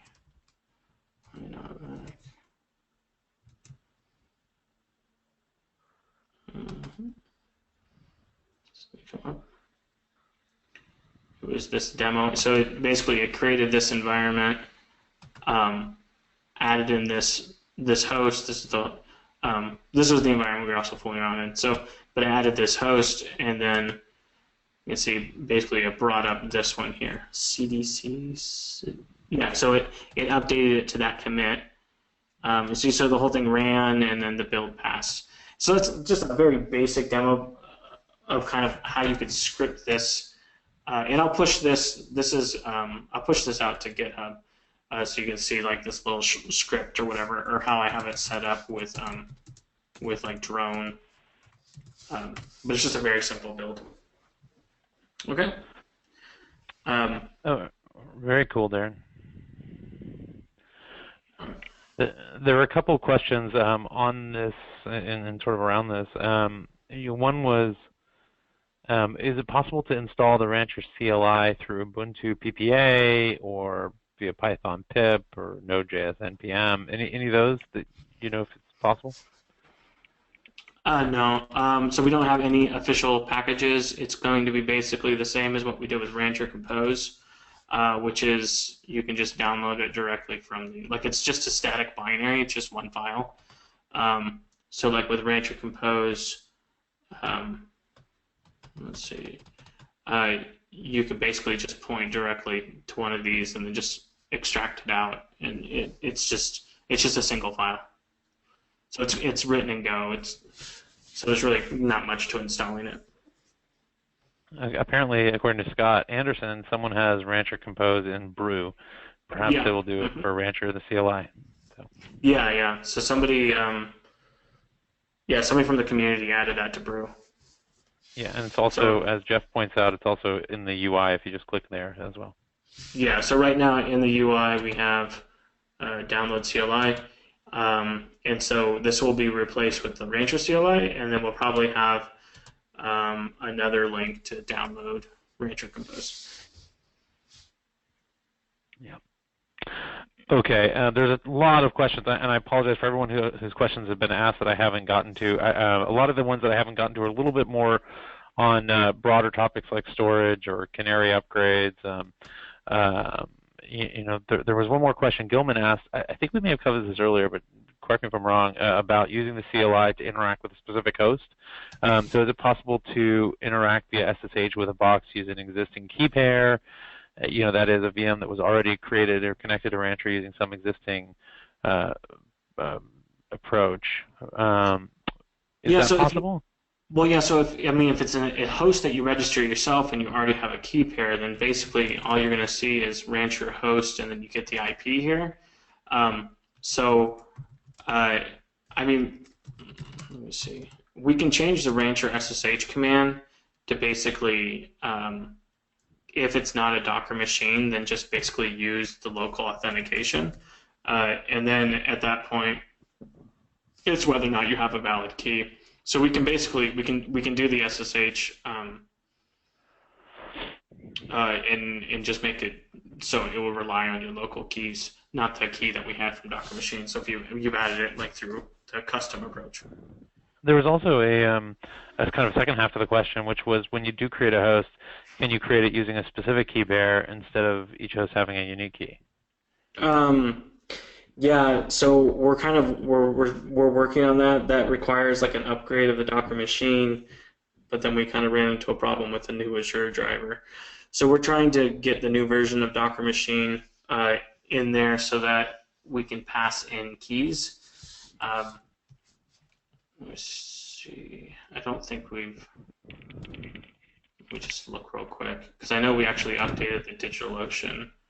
We actually have a better UI now for DigitalOcean. It's a custom one. DO token. Just trying to see if this one allows you to do SSH keys, size, add label. No, not yet. Not until we. Yeah. So we're waiting on trying to integrate Docker machine 0.7, which gave us this functionality. Okay. Apparently for OpenStack, you can do it via the Docker machine driver, according to Jeff. And Azure, I think, has it as well, Kareem just pointed out. Okay, yeah. So, yeah, I mean, that's the other thing, is it is somewhat machine, it's driver specific. Okay. All right. And then there was one last question about the CLI, I think, and that was from one Marcos, and he asked if it's possible to export the host's config as well. I don't know if that makes sense. We don't have the, nope, we don't have that right now, but that's an excellent thing to add. We can definitely do that, because that's how we're doing SSH right now, is we just download that config and then extract out the key. So it would make sense to be able to download that. Yeah, I'll add it to my to-do list. All right. And then Lexus was just asking about, I don't know if it's a question or it's a comment, but he was saying it seems like it's getting really close to working on local Docker engine, and that he'd be kind of happily surprised if the service he started wouldn't mount a local folder as a Docker volume. Is that something you've thought about at all? I don't know if I actually understand the question. Yeah, I think he was just saying it'd be cool if or maybe it's more of a comment, but I'll just forward it through. That's all right. We should get moving. The next, Darren, anything else you wanted to show, or we can move over and let Jason get going? Nope. Yeah, that's about it. Awesome. Well, thank you so much for going through all this and all the work on the CLI. I know it's been a lot of work for you and the team. And Jason, I'm going to make you the presenter now, so you can share your presentation. All right. You should be getting the privilege in just a second. Thanks for your patience. I know we're a little bit behind kind of target schedule, but hopefully you've still got plenty of time to go through everything. All right. Hopefully you can see my screen here. I can, yeah. If you want to go full screen, it'll probably be easier. Can I go ahead and do that? Awesome. I can see it perfectly now. All right. Thank you. I know we've spent quite a bit of time now, and I will try to move through. I have a couple slides to show, and I'll try to move through this pretty quickly so we can actually get into the demo, and then people can ask questions, and we can share a little bit about what we've done to get Rancher working in our environment, and some of the cool stuff that we've been able to set up to make it production ready. So, hey, I'm Jason Greathouse. I am Director of DevOps Architecture for LeanKit. My focus at LeanKit is around automation operations tooling. Click on that. There we go. A little bit about LeanKit. We are about 150 people out of Franklin, Tennessee. We are a software as a service solution. Our goal is to give you tools to visualize your work, optimize your flow, and continuously improve. Our product provides virtual Kanban boards that are fully customizable to reflect the way your work flows through your system. We believe the tools should adjust to your workflow and not the other way around. If this sounds pretty cool, like something you could use, you can get more information at leankit.com. And we'll finish up the sales pitch, and we'll go on to the good stuff. A little bit about the tools and services they're going to be in our demo today. To start off with, everybody should be familiar with, I would suspect to be familiar with GitHub and Docker Hub. We use those to, as code repository and Docker image repository. We're using Rancher, of course, and we also take full advantage of Rancher's custom catalog to run our Docker-based services and applications. We're running right now, our demo environment's a little bit, it represents our production environment pretty well, but it's, in actual reality, we're running about somewhere between 12 and 15 development environments. Each are different Rancher environments, and we are running Right now, we have our first production environment in place, and we're about to scale up to about 9 production environments and also 9 disaster recovery environments. All going to be part of those environments are all going to be in Rancher. So we go to how we automate our builds. We also use Drone. We chose Drone because it's specifically built around Docker. You can do this with any number of CI/CD tools out there. Drone leaves a lot of the unnecessary baggage behind. Since we're just building and pushing Docker images, it's really good for us. We enhance Drone with several plugins and tools. The first tool here is a little npm tool, npm module we call it Build Goggles. It's a small project that generates our image tags from nodes package JSON and details from the commit. Again, we like to do work the way we want to do work, so we didn't really adjust the way Drone wanted to do tags. We want to do tags the way we want to do tags, so we fixed it. The next thing that we've done is there is a Drone Docker plugin. We're running a custom fork of that that's available. This fork basically reads the output, processes the output from Build Goggles, and tags our Docker images accordingly. Next, we have a Drone Rancher catalog plugin we've built. This plugin scans through the image tags from Docker Hub and automatically builds our catalog entries for us based upon a set of Golang templates. And then the final part of it, and this is all developed before this cool CLI thing came out, because that probably would have made this a lot easier. We created a tool called Cowpoke. And so Drone has a plugin for that sends an upgrade message to the Cowpoke service. Our Cowpoke service is a connector service we developed to upgrade Rancher stacks and services via the Rancher API. Cowpoke scans through all the configured environments, looks for stacks that match the catalog entry, and updates those stacks to the freshly built version. Real quick, a little bit about our application environment. LeanKit is a mixed, like many enterprises, a mixed Windows and Linux environment. We're not just one or the other. We have applications that are in .NET and Node.js. We run services like Rabbit and RabbitMQ and Redis within the Rancher context, and then we have services that we need to connect to like MS SQL that obviously don't run within Rancher. So we've put together a little bit of a demo here, and our demo application kind of reflects the way we set up our applications at LeanKit. You might notice when I run the demo that it looks kind of familiar. If you looked at any of the DockerCon stuff this year, they had a really cool vote app. I was inspired to borrow it and rewrite it in the way LeanKit does it. So what we have here is a Node.js web service. We collect a vote. We pass that as a message queue. We have a Node.js worker that reads the queue, and it passes it out to an MS SQL database. And then finally, we have a results service that reads from that database and presents the results back to the consumer. And I was going to go through this workflow, but we've spent so much time on this already. I'm going to go ahead and move on, and we'll describe the workflow as we're doing the demo. So let's go ahead and get into that demo. You drew all these things too, didn't you? I did. Cracking me up, man. Thanks. All right, keep going. Sorry. So first off, we have our little demo app here. It's Vote a Pokemon edition, so popular these days. And so I'm going to vote for my favorite starter Pokemon. I think I'm going to do Charmander here. We click on it. Oh, wait a minute, that didn't work right. I didn't pick Squirtle. I picked Charmander. Well, it looks like we found a bug. All right. So we found a bug in our application. The very first thing we're going to do is we're going to go ahead and we have our application repo ready. I'm going to go ahead and cut a fork of this application. So, or cut not a fork, cut a branch.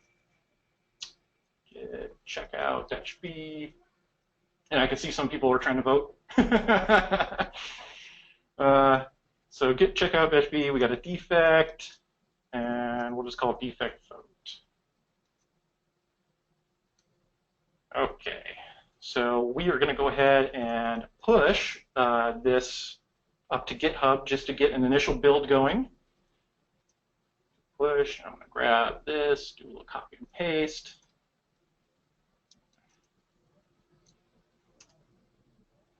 Okay, and we should see, since we use drone, we should see a new build happen here. And so what we got going on is we got the drone. Drone is going ahead and it's doing its initial image. It's running our build goggles utility. It is going to run any tests. In this case, for the sake of expediency, there are no tests. I know, terrible, bad code. Next thing we do is the drone, if everything passes its tests and the build is successful, the drone Docker plugin, our custom fork of that, picks it up. It looks for this drone tags YAML file that we put into the build. This is what gives us our fancy image tags. You can see here we have the owner, which is me, and the name of the project. We have our branch name. We have the semantic version of the project based on the package JSON in the node project. We have how many commits have been since the last version of that project, and finally we have the SHA for the git commit. So that all happens. Next thing, as part of that, drone runs the Docker file that's in the repo. It looks like that went all successful. It uploaded. Next, we have the drone Rancher catalog plugin. That went ahead and it grabbed all of the tags from the Docker Hub repository for this project. The repo happens to be JGreat drone demo web. It found that there was a new template here, and it created a new template version for defect vote. It went ahead and ran the drone Rancher catalog. At this point, there are no environments to be upgraded that have that, so it didn't do anything at this point. So we'll go into our dev environment here. Give you a little quick tour of what we got going on here. So we have a multi-tier environment here. We have some admin tools that are running in a Rancher admin environment. We have our development environment. We have an integrations environment. We have a staging environment, and then we finally have a production environment. So go to our development environment. I can actually already be there. The way we do our catalogs is we have a generic catalog that has tools, for example, like Rabbit, MQ, and Redis, and things like that are services. And then for each of our applications that we're developing, each of our microservices, we have a separate catalog entry for that. We don't have a demo, vote demo web running in this dev environment right now, so we organized the catalog environment instead of by like a program name. We organize it by our feature branches or release branches. So we created that new branch. Let me go ahead and just do a refresh, make sure I got the latest and greatest version. We see here we have our defect vote branch that we just created. We have our version here, which is the version from the Docker image that we created. I'm going to go ahead and rename this name of the project. So it was Vote Demo Web. You might notice that there aren't many configuration options, and this thing needs to talk to, in this case, this application needs to talk to Rabbit, so it's going to need an endpoint and credentials and things like that.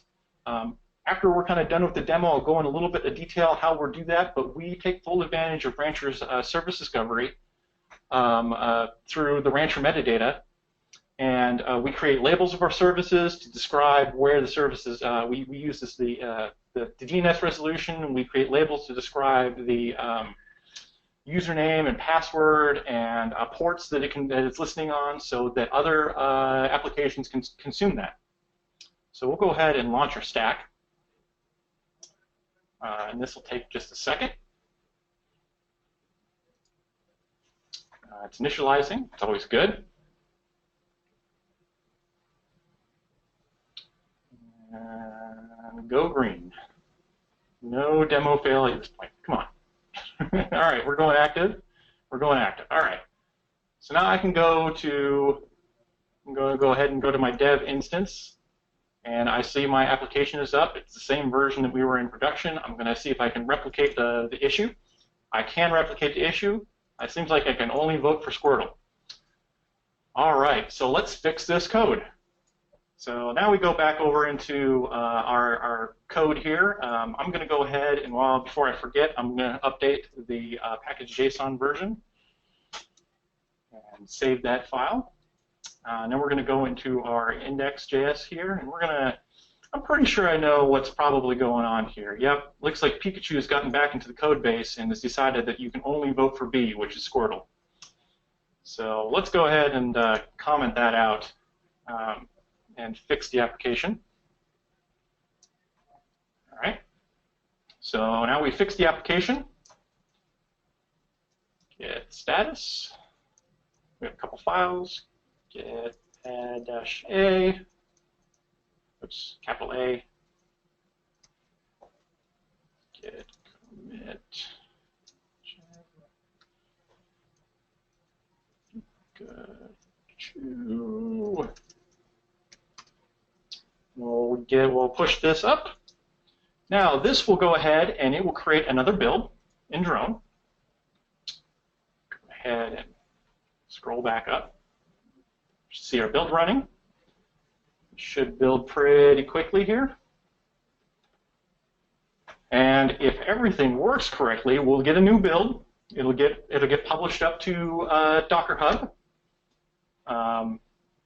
Once that's up to Docker Hub, we'll create a new catalog entry, and then our Cowpoke service will get triggered, and it should find in this dev environment a copy of the service that's running this catalog entry.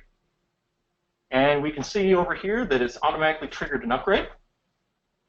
The Cowpoke service, we decided, so by default when you really do an upgrade, you also have to go usually through, if you're doing it manually, you have to go and confirm the upgrade. We decided that the Cowpoke service to go ahead and just listen on it, and when the upgrade is done, it will go ahead and confirm it. If we need to, we will go and either relaunch the stack at a different version or change the version to go back. All right, so we can see that we have a new version installed. We're going to go ahead and in our dev environment here, I'm going to go hit this, and we see that our version was upgraded, so we know that we're on the new version. And now that I vote for Charmander, I should see that I can actually vote for Charmander, and I should be able to change my vote. Awesome. We've fixed our issue. Let's go ahead and promote this up through the environments. So the next step we're going to do is we're going to promote this into our integration environment.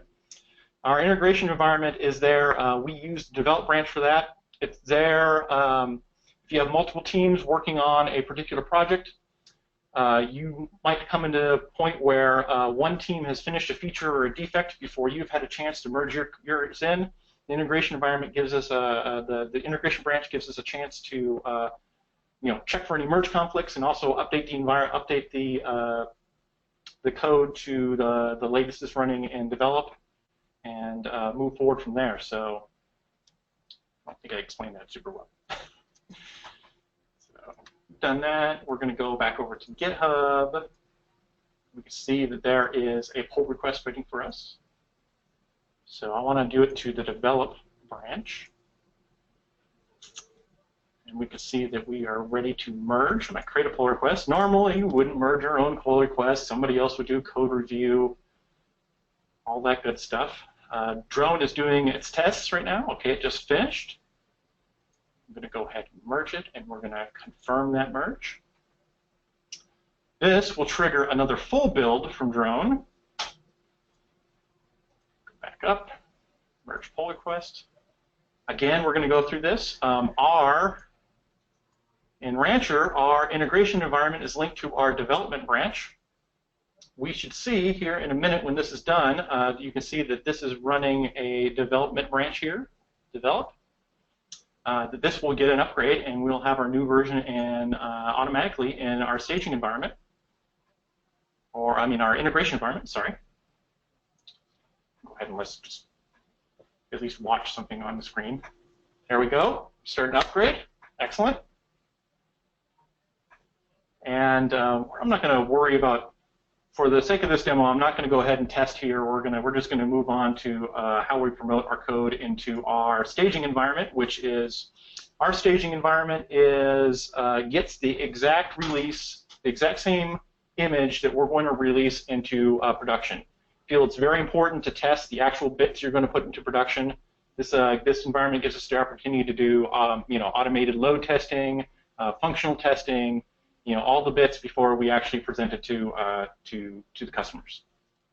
So going back to GitHub, we see that we have another pull request that's ready. Master to develop, able to merge. Good, I didn't screw anything up. We're going to create a pull request. Again, it's going to trigger a drone build. This build doesn't actually do a publish. It just does the initial part of the build and test. We pass our checks. We're going to go ahead and merge our pull request, and I'm going to go ahead and confirm our merge. So one more time.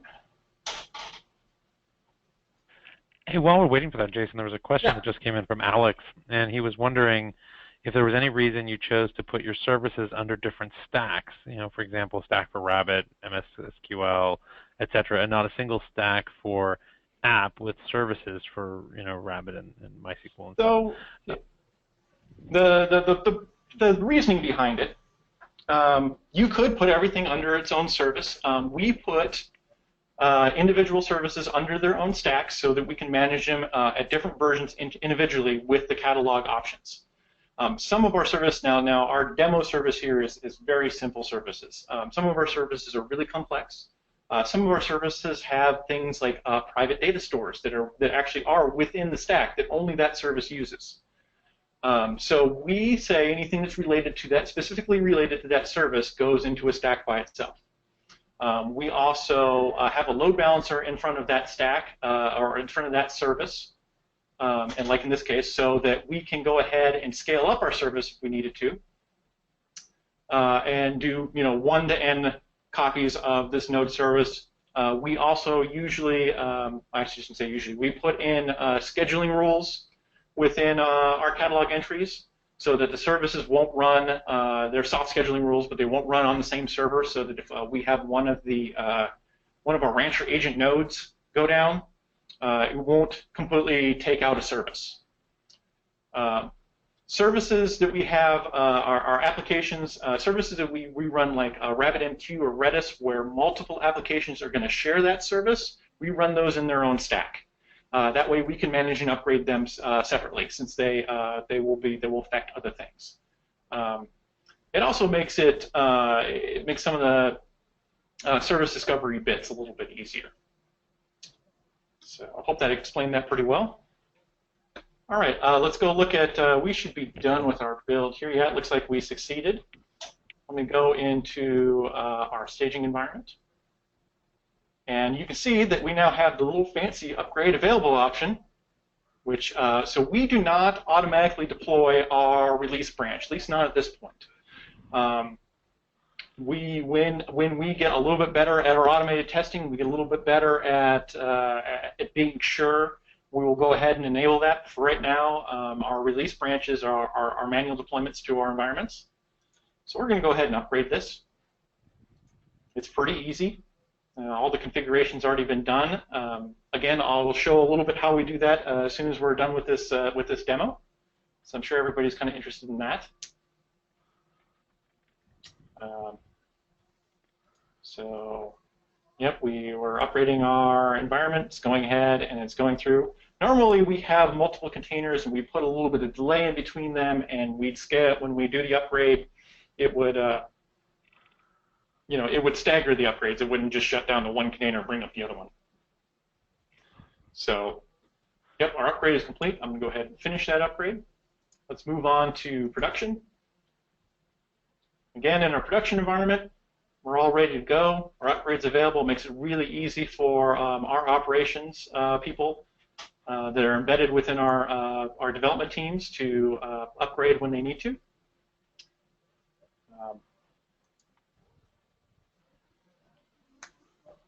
So we'll go ahead and finish that upgrade.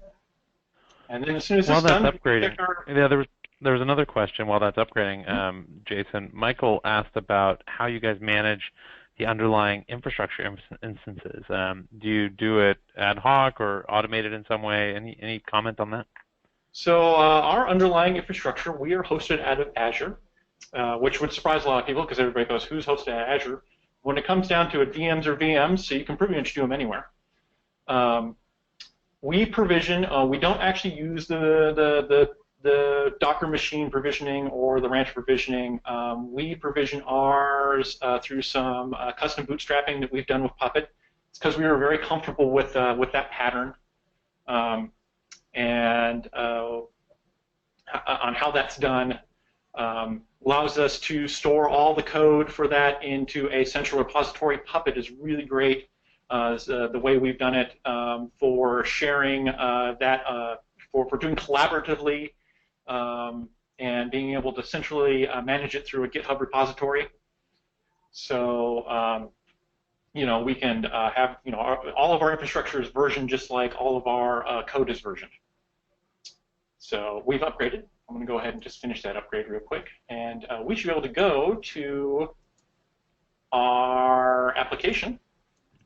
And if I reload this, I can see that we have voted awesome. We have 1.1.5, and now I can make my vote for Charmander. Push that. Oh, too many people voted the other way. So people are able to vote either way now, and we can push that bar back and forth, and so our application is completely upgraded. Oh, I hope everyone is voting on this, please. Just drive that Charmander up. Yep. He needs a little love. Awesome. He got a little bit screwed by Pikachu there. All right. So, like I promised, let me talk a little bit about how we take advantage of Rancher Service Discovery to make this basically as painless as possible. Our goal when we are creating these Rancher catalog entries is to do as little configuration as possible. There are a couple things, some external secrets that need to be shared, stuff like that, that we will prompt for when we are creating a catalog or when we are creating a stack. But for the most part, we want to do service discovery automatically as much as possible. Let me pull back up my notes here real quick to make sure I don't forget anything. There was a question while you're doing that that came up, Jason. Isaac asked about, when you do an upgrade of a service and the service modifies data on volumes, in case of rollback, how do you roll back the data that's modified? None of our applications that we are running on Rancher right now locally persist data. Okay, all of our data is persisted in various services. Redis, for example, Rabbit is kind of a transitory service where you're going to put something in a queue. It's going to be read out of queue. Ideally, you have nothing that's actually stored on the Rabbit server or on the Rabbit instance. Most of our stuff, most of our persistent storage right now is in MS SQL. And for services like Rabbit and Redis, so we don't lose data between between an upgrade of those services. If there happens to be a failure on one of our what we call our cattle hosts, to stay within the metaphor. Let me show this off a little bit here. So we're in a production environment. We use volumes for that. Let's see, what's the best way to do this? Let's go into the system section. So we are currently taking advantage of Azure file storage, which is SMB CIFS storage that they make available. There have been a couple things that have been a little bit weird on that, and that's basically just around using CIFS storage in a Unix environment, in a Linux environment. But we've been able to overcome all those things. So what we do right now, we were playing at one point with the Rancher, with the public catalog Gluster FS. We found we were having issues with that. It wasn't quite stable enough. It would do weird things, and that would cause services that relied on it to do weird things, which would cause services that relied on those services to do weird things. So we moved away from that. We found that so far using the Azure file storage has been pretty stable. We haven't had a bunch of weird storage dropouts or anything like that. Of course, it's it's going to be only as stable as your environment is. And we live in an unstable networking situation. We live in an unstable system situation. So your mileage may vary. So things like Rabbit, which take advantage of this, we have a little catalog entry that basically runs, right now it just runs Docker volume create. If I view the logs here, oops, that's not actually the one I want this one. If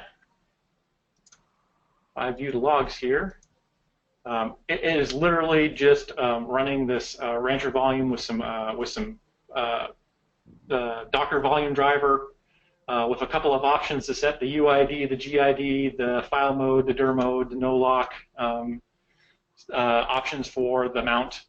We run a copy of this globally across all of our cattle nodes, so that the Docker volume is available underneath the covers to no matter what node the service ends up on, it's always available.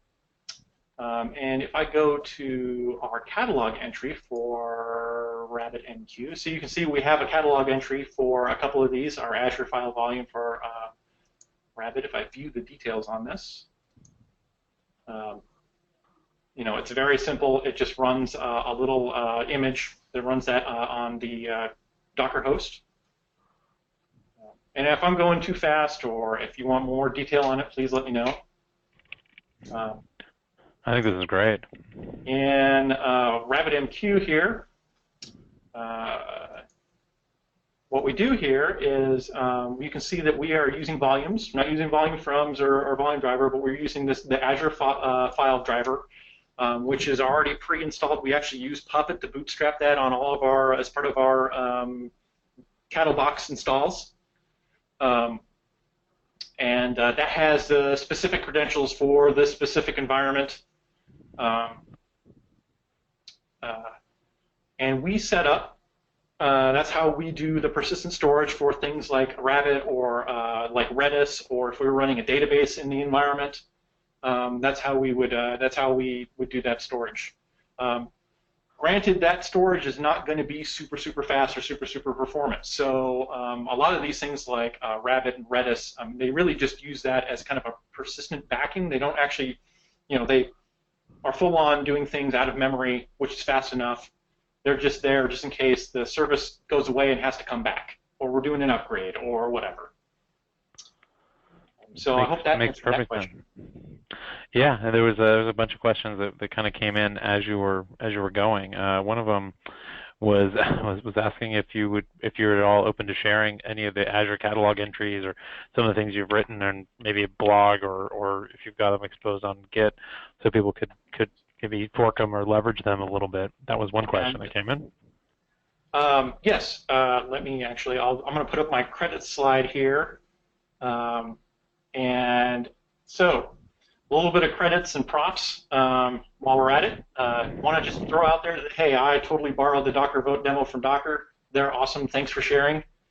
Want to do a little shout out to our LeanKit teams. It was not by any means a one-person development effort to get this far.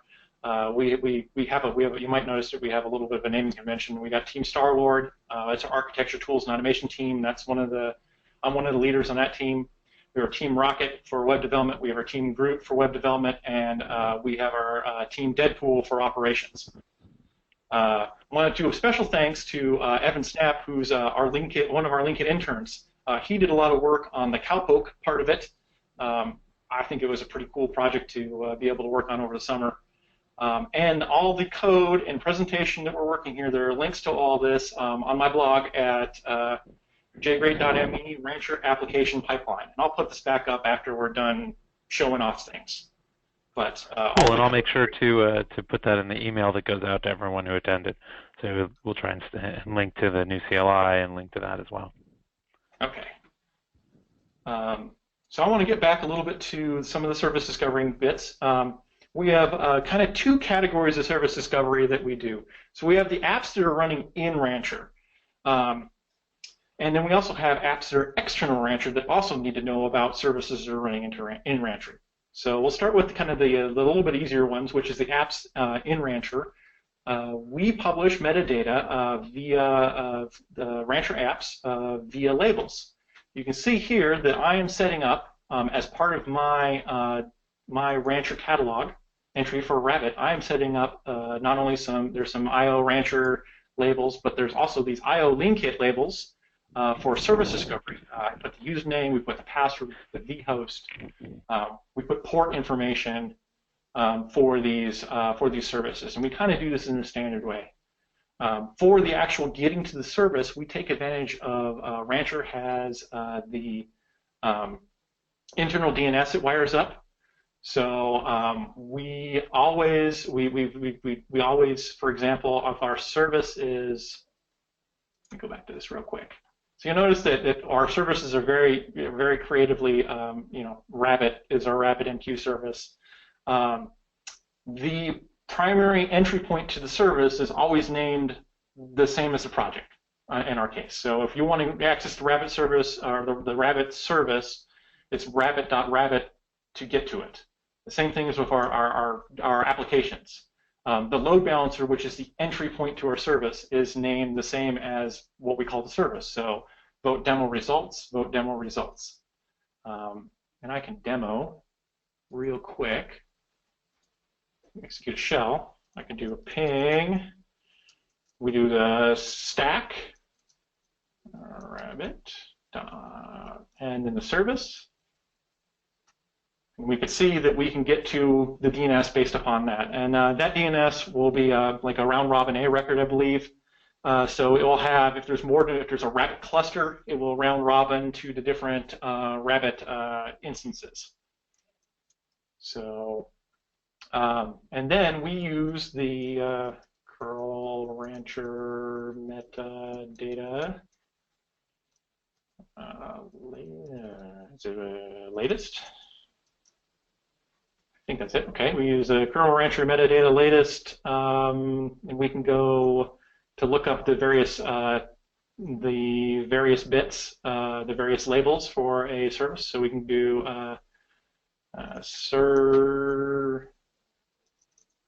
this is Rabbit should return something. Doing this live, and then we can do labels. And then you can get the values of labels by saying which label you want to get the value of. Some of you might go, wow, yeah, you've published your username and your password, everything in your environment. So yes, we have. We've determined, that the security environment is basically everything that anybody who has access to a Rancher environment is going to have access to those secrets. So in those cases, we've determined that's perfectly acceptable. We don't give, for example, developers access to the production environments. A production operations person is going to need to know the secrets anyways to spin up the services to start them up. So we share these secrets and these passwords and usernames and things like that within the Rancher environment. We happen to be a big GitHub user, so we take advantage of the GitHub integration and the roles and groups that are provided with that to secure our environments, to make sure that the appropriate people have access only to the appropriate environments. all of our usernames and passwords and things like that for each of our services are completely uniquely generated per environment, per username, per password, per service. So we're not sharing across anything. So that's how we've determined to do it. There may be at some point we may want to look into doing something like what is it? The Vault integration when that becomes a little bit more mature. But for the moment, we've determined that this is an okay thing for us to do. Again, your mileage may vary. You may have stricter security concerns and requirements, and that may not be acceptable. So, Jason, one of the questions someone asked, I think Michael Varmashvili asked if, it's kind of on topic, he asked if you keep your main Rancher implementation available to the internet, or is it behind a VPN? Do you think there are security issues with keeping it available to the outside? Anything there? We have gone back and forth about this. It is super convenient to have it exposed. It is, via SSL. We've had our security guy who's pretty good at finding holes poke at it a little bit. So far, it's been all right. And yeah, we'll let you know if we find anything. Yeah, our main infrastructure, obviously this demo is not. This demo is exposed to the internet just for convenience. Our main infrastructure is not accessible directly from the internet. We do VPN in. We actually run our VPNs in a Rancher environment. So there you go. Provide There's another question on that, kind of on the previous point. Robert asked if you had looked into using Azure Key Vault at all as another way, since you're running in Azure. Right, we do that for our Azure ARM templates that we have all of our infrastructure defined in. But we have not, Azure doesn't make it super easy in a lot of ways to, it's not like AWS where they expose some of these endpoints directly to the whatchamacallit, the OS, for good or for bad. So we have not directly, we totally consider that as a possibility because it is a good way of securing some of those secrets. Our environment is in evolution, so as we go on, we would definitely look into something like that. Awesome. Okay. There was another question that asked, what do you put inside of your D1 ADM environment, the admin environment? All right. Well, let's take a look at that real quick. So we have our drone instance. This is where our drone server lives. We have our cowpoke service. Again, the cowpoke service is the connector service. We started kind of working on this before I think there were user keys in the API available. It was all environment keys, and that was kind of a pain in the butt. So the cowpoke service is right now designed around giving access to specific environments. We create an environment key. We input that into cowpoke. So it only has access to the environments that we set up. It doesn't have a user key that has access to all the environments, for example. And I think we'll continue to do that. I think that's not a bad way of setting that up. So we have our drone server here, running here locally. The other thing we have is a Power DNS server, and I will get to that in a minute. That is a big key part in how we do service discovery, or at least DNS discovery, for applications that are external to Rancher that need access into services that are being published in Rancher. So let me go back to to one of our regular stacks real quick here. So I talked a little bit about labels. Let's see, publishing metadata. I said, so for applications that are internal Rancher, you notice that I'm running this MS SQL stack, and although if you were in the preview, it is possible to get access to the Linux version of MS SQL. We're not running the Linux version of MS SQL. The MS SQL is running in an Azure SQL instance that's outside of the Rancher context. But what we've done here, in order to give our applications service discovery access to this, is we are running a very simple one of the external services. And when we launch that external service, we add metadata to that stack that can be consumed from any of the other services that need access to that. So we have some configuration options here. We put in a host name, we put in the database name. If it's an Active Directory, we put in the Active Directory domain, and the username and password. These are passed in through, again, the IO LeanKit service labels that we've created. And let me pull up an example of how these are consumed in our applications. I hope this is big enough for everybody to read here. I'm going to go ahead and we set up our Docker entry point scripts to consume this service discovery information. We're doing this very, very simply here. We're just setting up a basic shell script. This shell script queries the Rancher metadata via curl and gets back, in this case, we're getting back JSON. We get the JSON back for the environment for the self stack. In this case, the services Rabbit. We break these down to get some information out of here, what the environment name is. In our case, we have them broken up into a VNet and an instance name. And what we do here is we export the connection information as environment variables. This is you wouldn't just about just kind of the standard.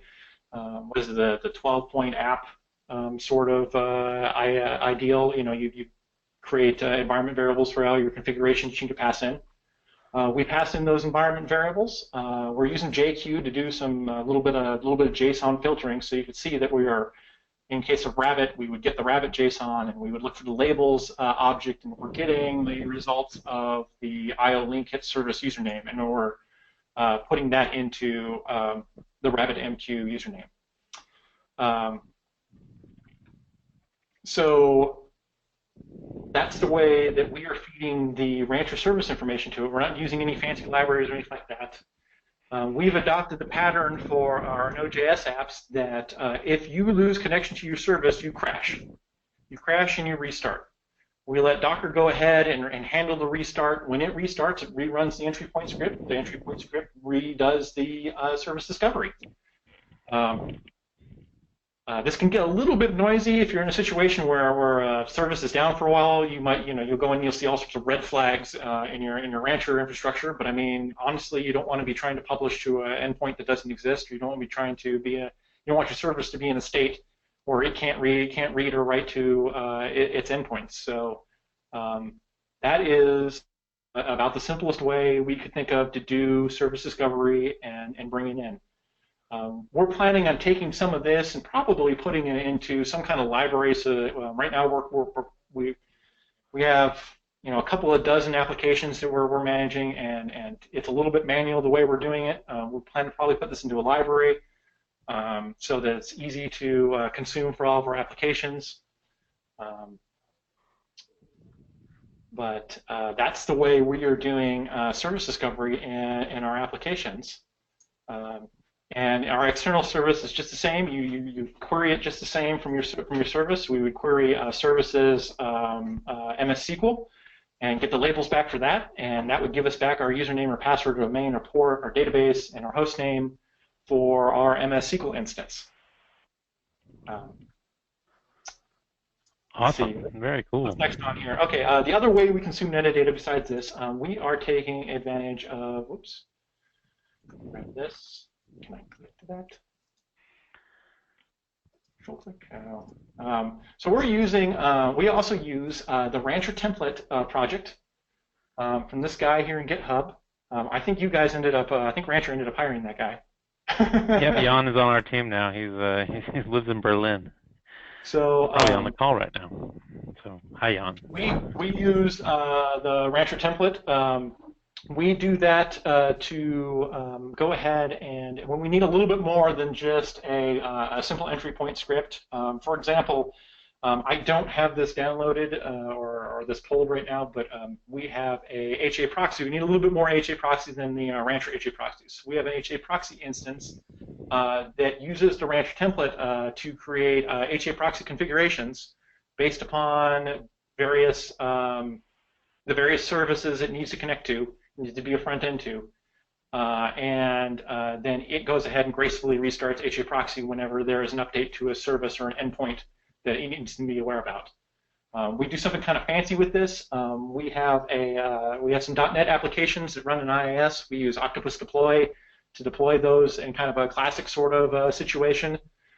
We have Octopus Deploy do a API call into the Rancher metadata for one of the external services, and it goes ahead and updates basically the state of that IIS server, whether it's up or it's down, and propagates that information to our HA proxy instances running in Rancher. That allows us to basically cycle out the load balancer as we're doing upgrades, because IIS takes a little while to get through itself, and provide a better customer experience. So that's one of the ways we're consuming metadata within apps in Rancher. The other thing we have is we have applications that are external to Rancher. You can consume the metadata in a couple ways. You can obviously, the API is pretty easy and pretty self-explanatory to get to. You can go ahead and consume that. For example, where Octopus Deploy is manipulating Rancher metadata via the API. We're also reading Rancher metadata via the API there. The other thing that's much simpler to do is we are taking full advantage of Rancher's external DNS service. We use the Rancher external DNS service connector.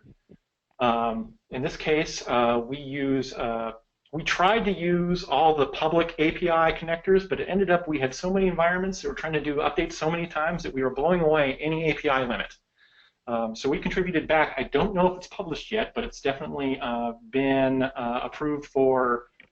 It's been pulled in. It's been merged in a external DNS connector for Power DNS. Power DNS. If I go to the system stack here, we have this external DNS provider for Power DNS. Power DNS is, we run it inside. It's a simple DNS service that has a pretty good HTTP API. We publish those to the Power DNS, and then we have, if you look at one of these, we look at the stack. We do this. This one not publishing. I thought we were publishing these. Uh-oh. Oh, here we go. This is what I was looking for, the fully qualified domain. For services that need to be accessed by applications outside, we publish into that it's a formatted fully qualified domain name. We use it goes by the service, or it goes by the stack, the service name, the environment name, and then we use the moo.leankitdev.com in case in our demo here as the base domain for all the Rancher services. That base domain is actually we have an Active Directory DNS server that runs all of our DNS. We forward the request for moo.leankit. We've delegated that zone to the Power DNS server. In this case, it's running on our ADM stack here. And Power DNS server handles all of that piece of the service discovery there. So this means like a .NET application, if it needs to get to the Rabbit queues, for example, it knows we provide that application with metadata. We say we are part of, our Rancher environments are also named the same as basically our global environment for that segment. So we would tell an application, hey, you are part of the D1 demo environment, for example, here, the D1 dev environment, and it would go ahead and basically put together the URL for Rabbit, based upon its environment name, where it's running, and access that through the fully qualified domain name that's published in Power DNS through its standard DNS lookup. So, was that clear enough? Yeah, I think that was clear, definitely. All right. I guess at this point, is there any other questions? I've kind of showed off the stuff I plan to show off, and be happy to talk a little bit more about it if we need to. Yeah, there were a couple questions that came in, and I know we're we're now past 2 hours, so thanks to everyone for staying on, and amazed you still have more than half of the people here. So the first question was from Alex. Alex asked, he was asking, you guys are using Rancher in production, right?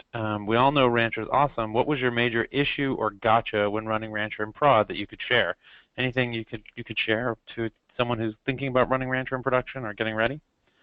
Yeah, we can. So we've run into a couple things that we've learned over time. One is, first off, we wanted some way of persisting the data. We really tried. I've used GlusterFS in other environments, and it's been great. But the Rancher, the public catalog version of RancherFS is just not production ready, or GlusterFS, sorry, is just not production ready. So we had to back out of that. What were some of the other gotchas? There is a bit of learning and tuning around doing health checks and around health checks and kind of learning how to do the upgrades, what Rancher is capable of, what Rancher is not. There are a couple of features we're really looking forward to is when we get to be able to do rebalances and things like that. I mean, right now, if a server goes down, Rancher will eventually go, oh, hey, all those applications I can't reach that server anymore. All those applications need to go and live on another server. But it would be nice to be able to do, migrations and stuff like that for maintenance.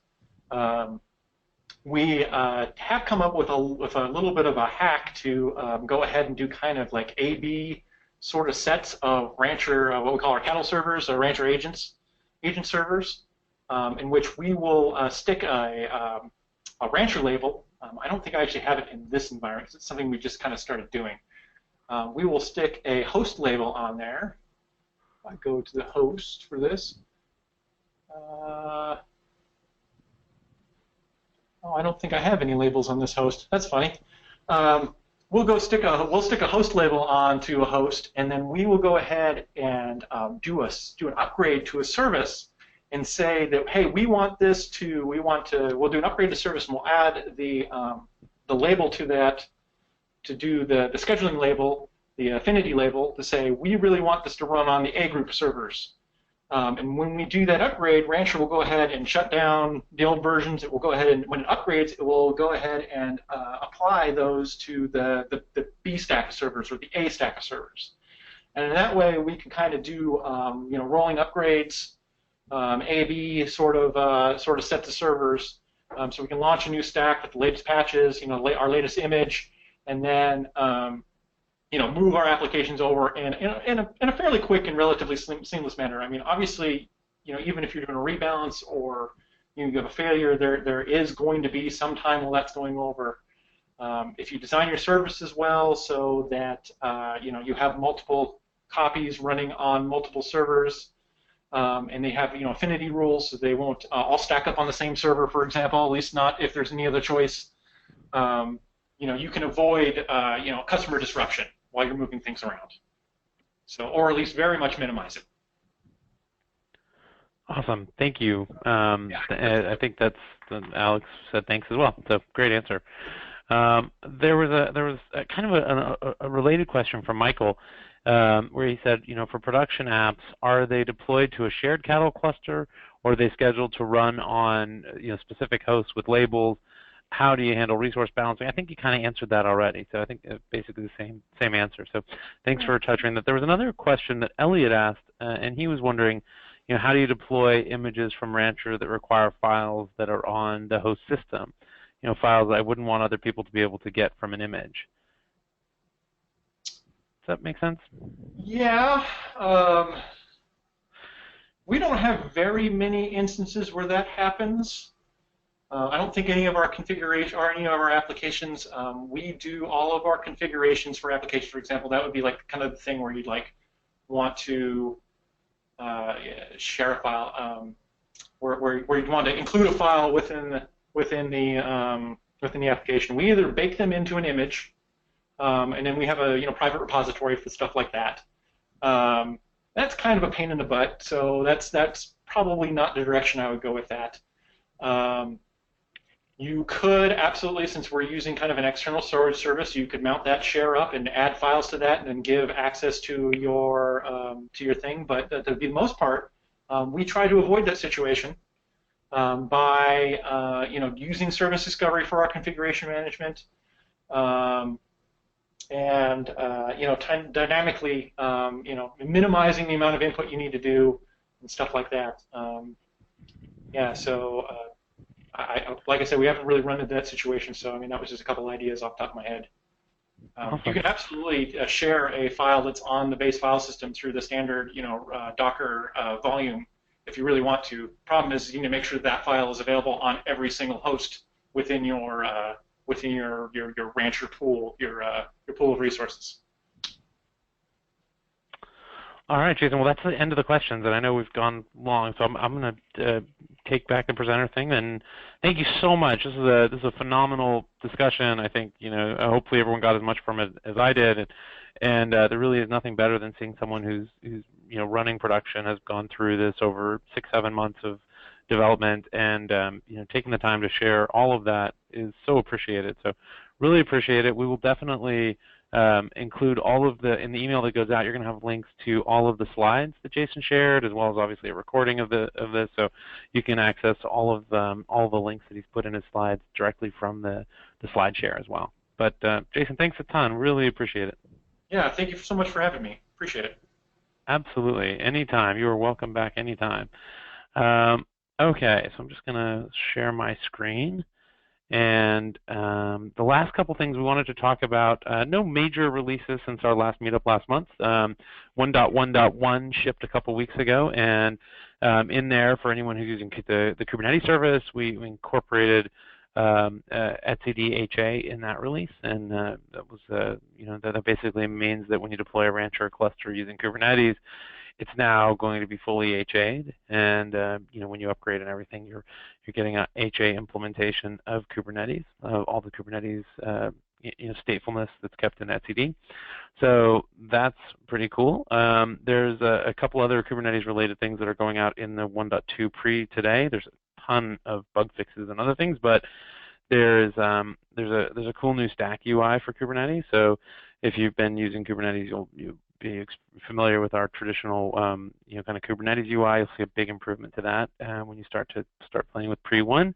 This is the first of what will probably be 4 or 5 pre-releases for 1.2 as we work on a lot of new features, a bunch of enhancements to load balancing, a bunch of enhancements to the scheduling, as well as quite a bit of cool new technology around storage.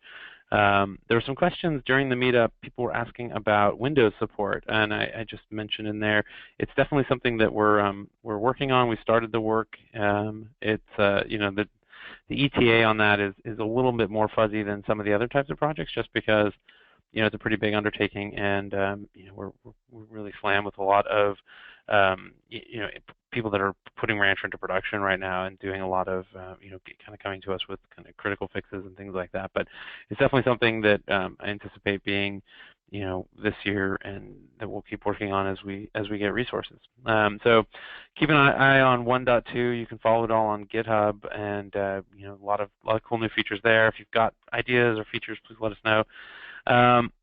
Otherwise, really the last kind of, for anybody who hasn't already, and get started with Rancher, just fire up an environment. You can deploy it, really easily. It's a great platform to just get started with, and you hit our rancher.com/getting started page, which you can find on our homepage, or go to GitHub. I mean, everything we're talking about is open source. This is really a project that is open to anyone to use. So dive in, get going, see what you can do with it. It's really quite easy to develop and get moving. Also, anyone out there that's participating in these that would like to present, share their story, maybe showcase something they've developed, or software integration they've done, some really cool implementation they think was really relevant. We really do want more people presenting at these meetups. So like Jason, the guys from Sony a couple months ago, and we've had a lot of people coming on, and it's been great. It really it keeps it from being just Darren and I digging into to features, but it really kind of let you hear what kind of the real implementations are looking like out there. So definitely, if you're interested, you can email me directly at shannon@rancher.com, or just hit info@, or respond to one of the email things. There's lots of ways to get in touch with us. You can hit us on Twitter, but we really would love to have more people reaching out. And if we reach out to you sometime and invite you, please consider saying yes to see all the value that this does provide. So otherwise, thanks everyone for attending, and for all of you who stayed on for 2.5 hours. Really appreciate it. I know it's a lot of questions. There was a few questions that came up, so we're going to kind of talk about those, but everyone else is certainly welcome to leave now. There were just a handful of questions, Darren, that I wanted to see if you wouldn't mind talking through. Are you still on the line, Darren? Yep, still here. Okay, great. Well, I'm just going to kind of open up these last few questions. One was from Elliot, and he was hoping to just kind of talk about what options there were around storage that were dynamic. So he's interested in creating a container to store data. Can he expand how much space it has dynamically, like you can in EBS on AWS, or do you have to create another container every time you're changing the size and the amount of storage that you're using?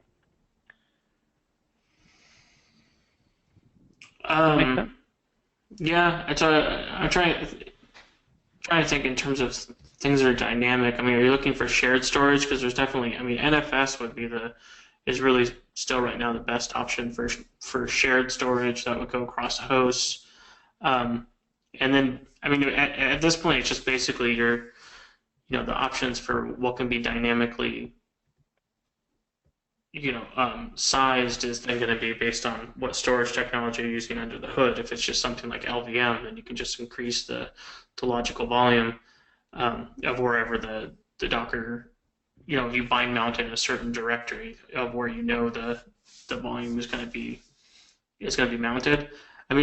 Honestly, right now most of the volume drivers and things like that don't really, the storage options for Docker don't really control the size. It's more putting it into kind of like a shared pool of storage. So I honestly don't think there's like the greatest options there, and it's basically you're going to be kind of scripting things outside of the scope of Docker right now.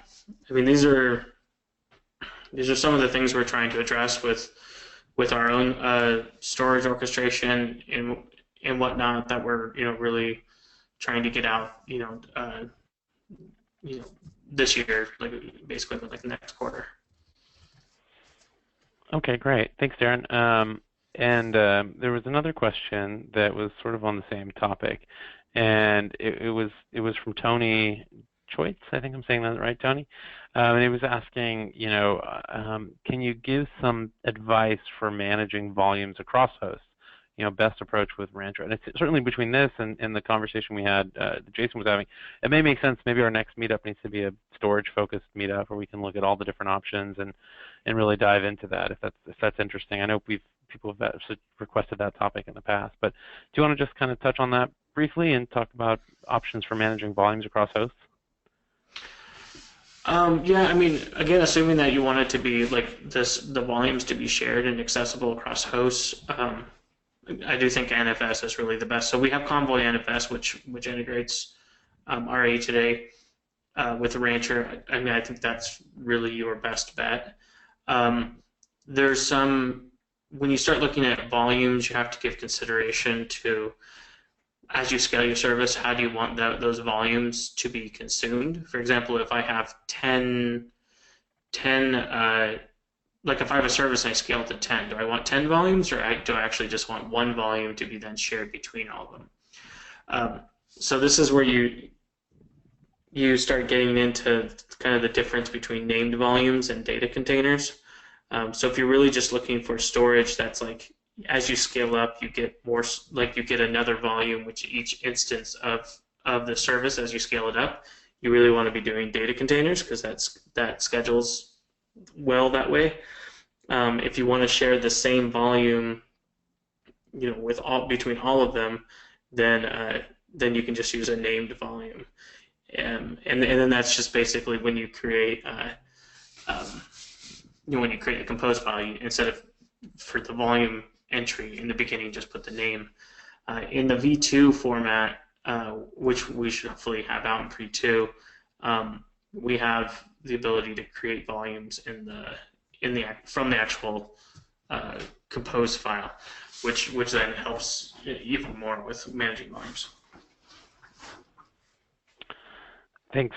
Yeah, I definitely think a whole session on storage is probably in the cards, and maybe we can have some of the partner companies out there that are building cool storage drivers, people like NetApp and EMC and others attend. I think it would probably be helpful. There's a lot of cool storage drivers that are coming right now, and even some of the startups that are working on it, Flocker's guys.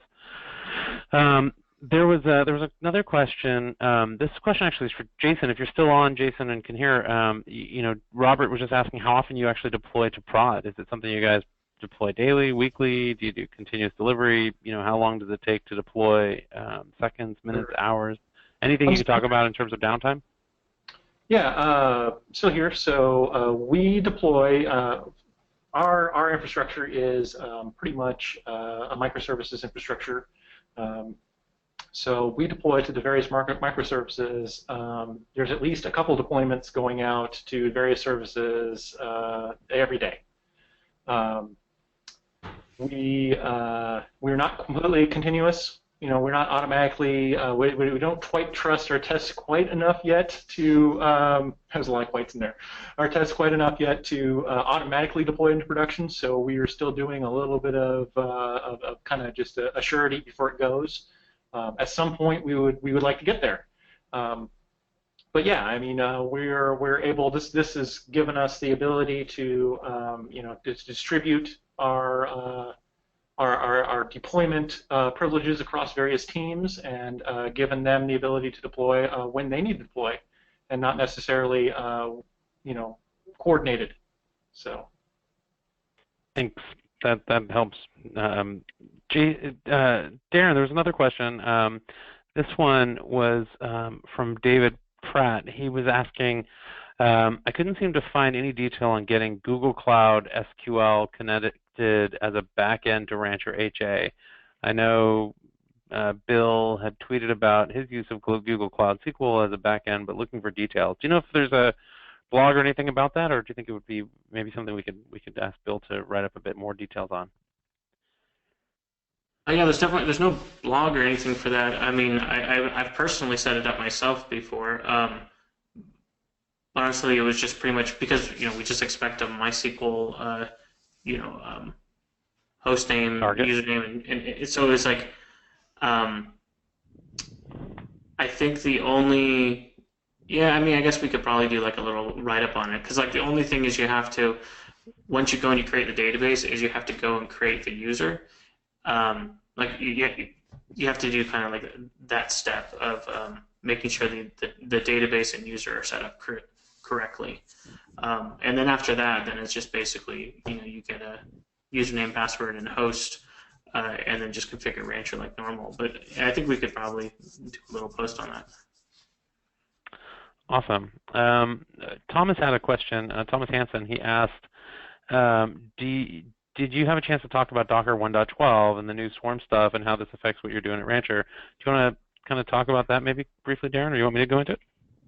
Yeah, I can talk about it. I mean, so within Rancher, we have, when you go and you create an environment, you can pick like what scheduling or orchestration engine you want. And so we've already had Swarm before, so the options right now are Swarm, Kubernetes, Mesos, or Cattle, which is kind of the default to our own stack. So with SwarmKit, basically SwarmKit is going to replace the old Swarm. So we won't have that one anymore, and we'll have the new SwarmKit. And so we've already done development to integrate that. Basically, at this point, we're waiting for Swarm to release. So I think once Swarm is released, 1.12 is released, there's a little bit of confusion there, is because even though 1.12 was announced at DockerCon, it wasn't actually released. It was like a release candidate. And so the Docker team is still working on getting that out the door. Actually, the date was the 28th. Hopefully they stick to that. So once that is out, then I would expect within a couple weeks, it probably won't make it into like our next, so we just released a build today, which is pre-1. Then the pre-2 will be about 2 to 3 weeks. So I expect pre-3 will probably have the SwarmKit support. And so what you'll see in Rancher is very similar to what we support with the other environments. We have catalog. We have a UI showing the various tasks. That's what they call it, the services and tasks running, and so we'll be supporting that. And as always, guys, I mean, the whole idea in Rancher is that, as an organization, you'll be able to use any of these things. And, as you've seen, kind of Kubernetes has become really popular in Rancher. I would say now it's probably Cattle and Kubernetes are by far the two most popular implementation mechanisms that people are doing. And when we talked about new features that were coming in, there was a lot going in of capabilities around Kubernetes, and that's just coming from hundreds of users using Kubernetes, filing bugs, putting in more requests. So the good news is, we just last month we were talking about Mesos quite a bit in our online meetup because we had added Mesos support recently. The new Swarm stuff will probably be a topic for, if not our next meetup, one of the meetups afterwards, we'll really be diving into that. And as people adopt that, and we expect that to get a lot of adoption, it will certainly drive kind of continued development and more investment in that experience within Rancher. And so the whole idea really is that within Rancher, all of these infrastructure level services too, the storage management, the network management, all of the load balancing, the host management, the ability to manage DNS, the ability to deploy monitoring stacks and logging stacks and all these things, we're really building those at a level that is distributed across the different clusters, so that one of the things you'll see in the catalog over the next couple of months is you'll see it start to split between global catalog items that can be deployed on any stack and sort of stack-specific catalog items, or like an application or something that maybe takes advantage of a lot of Kubernetes capabilities. That'll be a Kubernetes catalog item, but you'll have something else like maybe Datadog, which is monitoring for your stack, which you can turn on and deploy on any stack, or Prometheus, and deploy it consistently across there. Similarly, if you want to turn on storage or implement a different overlay network, those are all going to be at a different level. So a lot of really cool stuff happening as we kind of support more and more of the capabilities of these different orchestration stacks, and really for this container as a service experience that a lot of, especially the larger organizations that are rolling Rancher out, are really excited about, because it allows them to really have, kind of say yes to whatever the different teams that are using containers want to do. Okay, last couple questions before we wrap up. There was okay, we talked about 1.12. Last question, Michael, you asked, is there a way to get more verbose logging out of the Rancher HA proxy load balancer when troubleshooting 503 errors within a stack? That's nice and specific. Darren, do you want to talk about that? I know there's some load balancer refactoring going on, so there may be something that we could consider as part of the load balancer refactor. Yeah, I'm trying to think, because basically in HA proxy, we already give the ability to override the globals and default section. I think HA proxy in the globals, you could turn on logging. So you could add logging settings in there and have it write to a file. And then basically when you update that, it will then, will give you more verbose information. We're refactoring the load balancer, all the load balancing framework to make it more flexible, so you'll have more control over HA proxy. But then additionally, we'll be able to pull in other things like traffic or third-party things like vendor products. So it'll be quite a bit. But I think right now for HA proxy, I think if you just modify the global, I think you can turn on more logging. I'm trying to look right now. Okay. Awesome. Well, I think that was my last question, and I know we've gone really long today, so I want to thank Jason again for taking the time to be with us. Darren, thanks a lot. This was great as always, and great work on the CLI. Again, we'll be sending out the recording to everyone who attended or even registered. So thanks everyone for participating. This is great. Jason, thanks again. Talk to everyone soon. Okay. See you next month. Bye.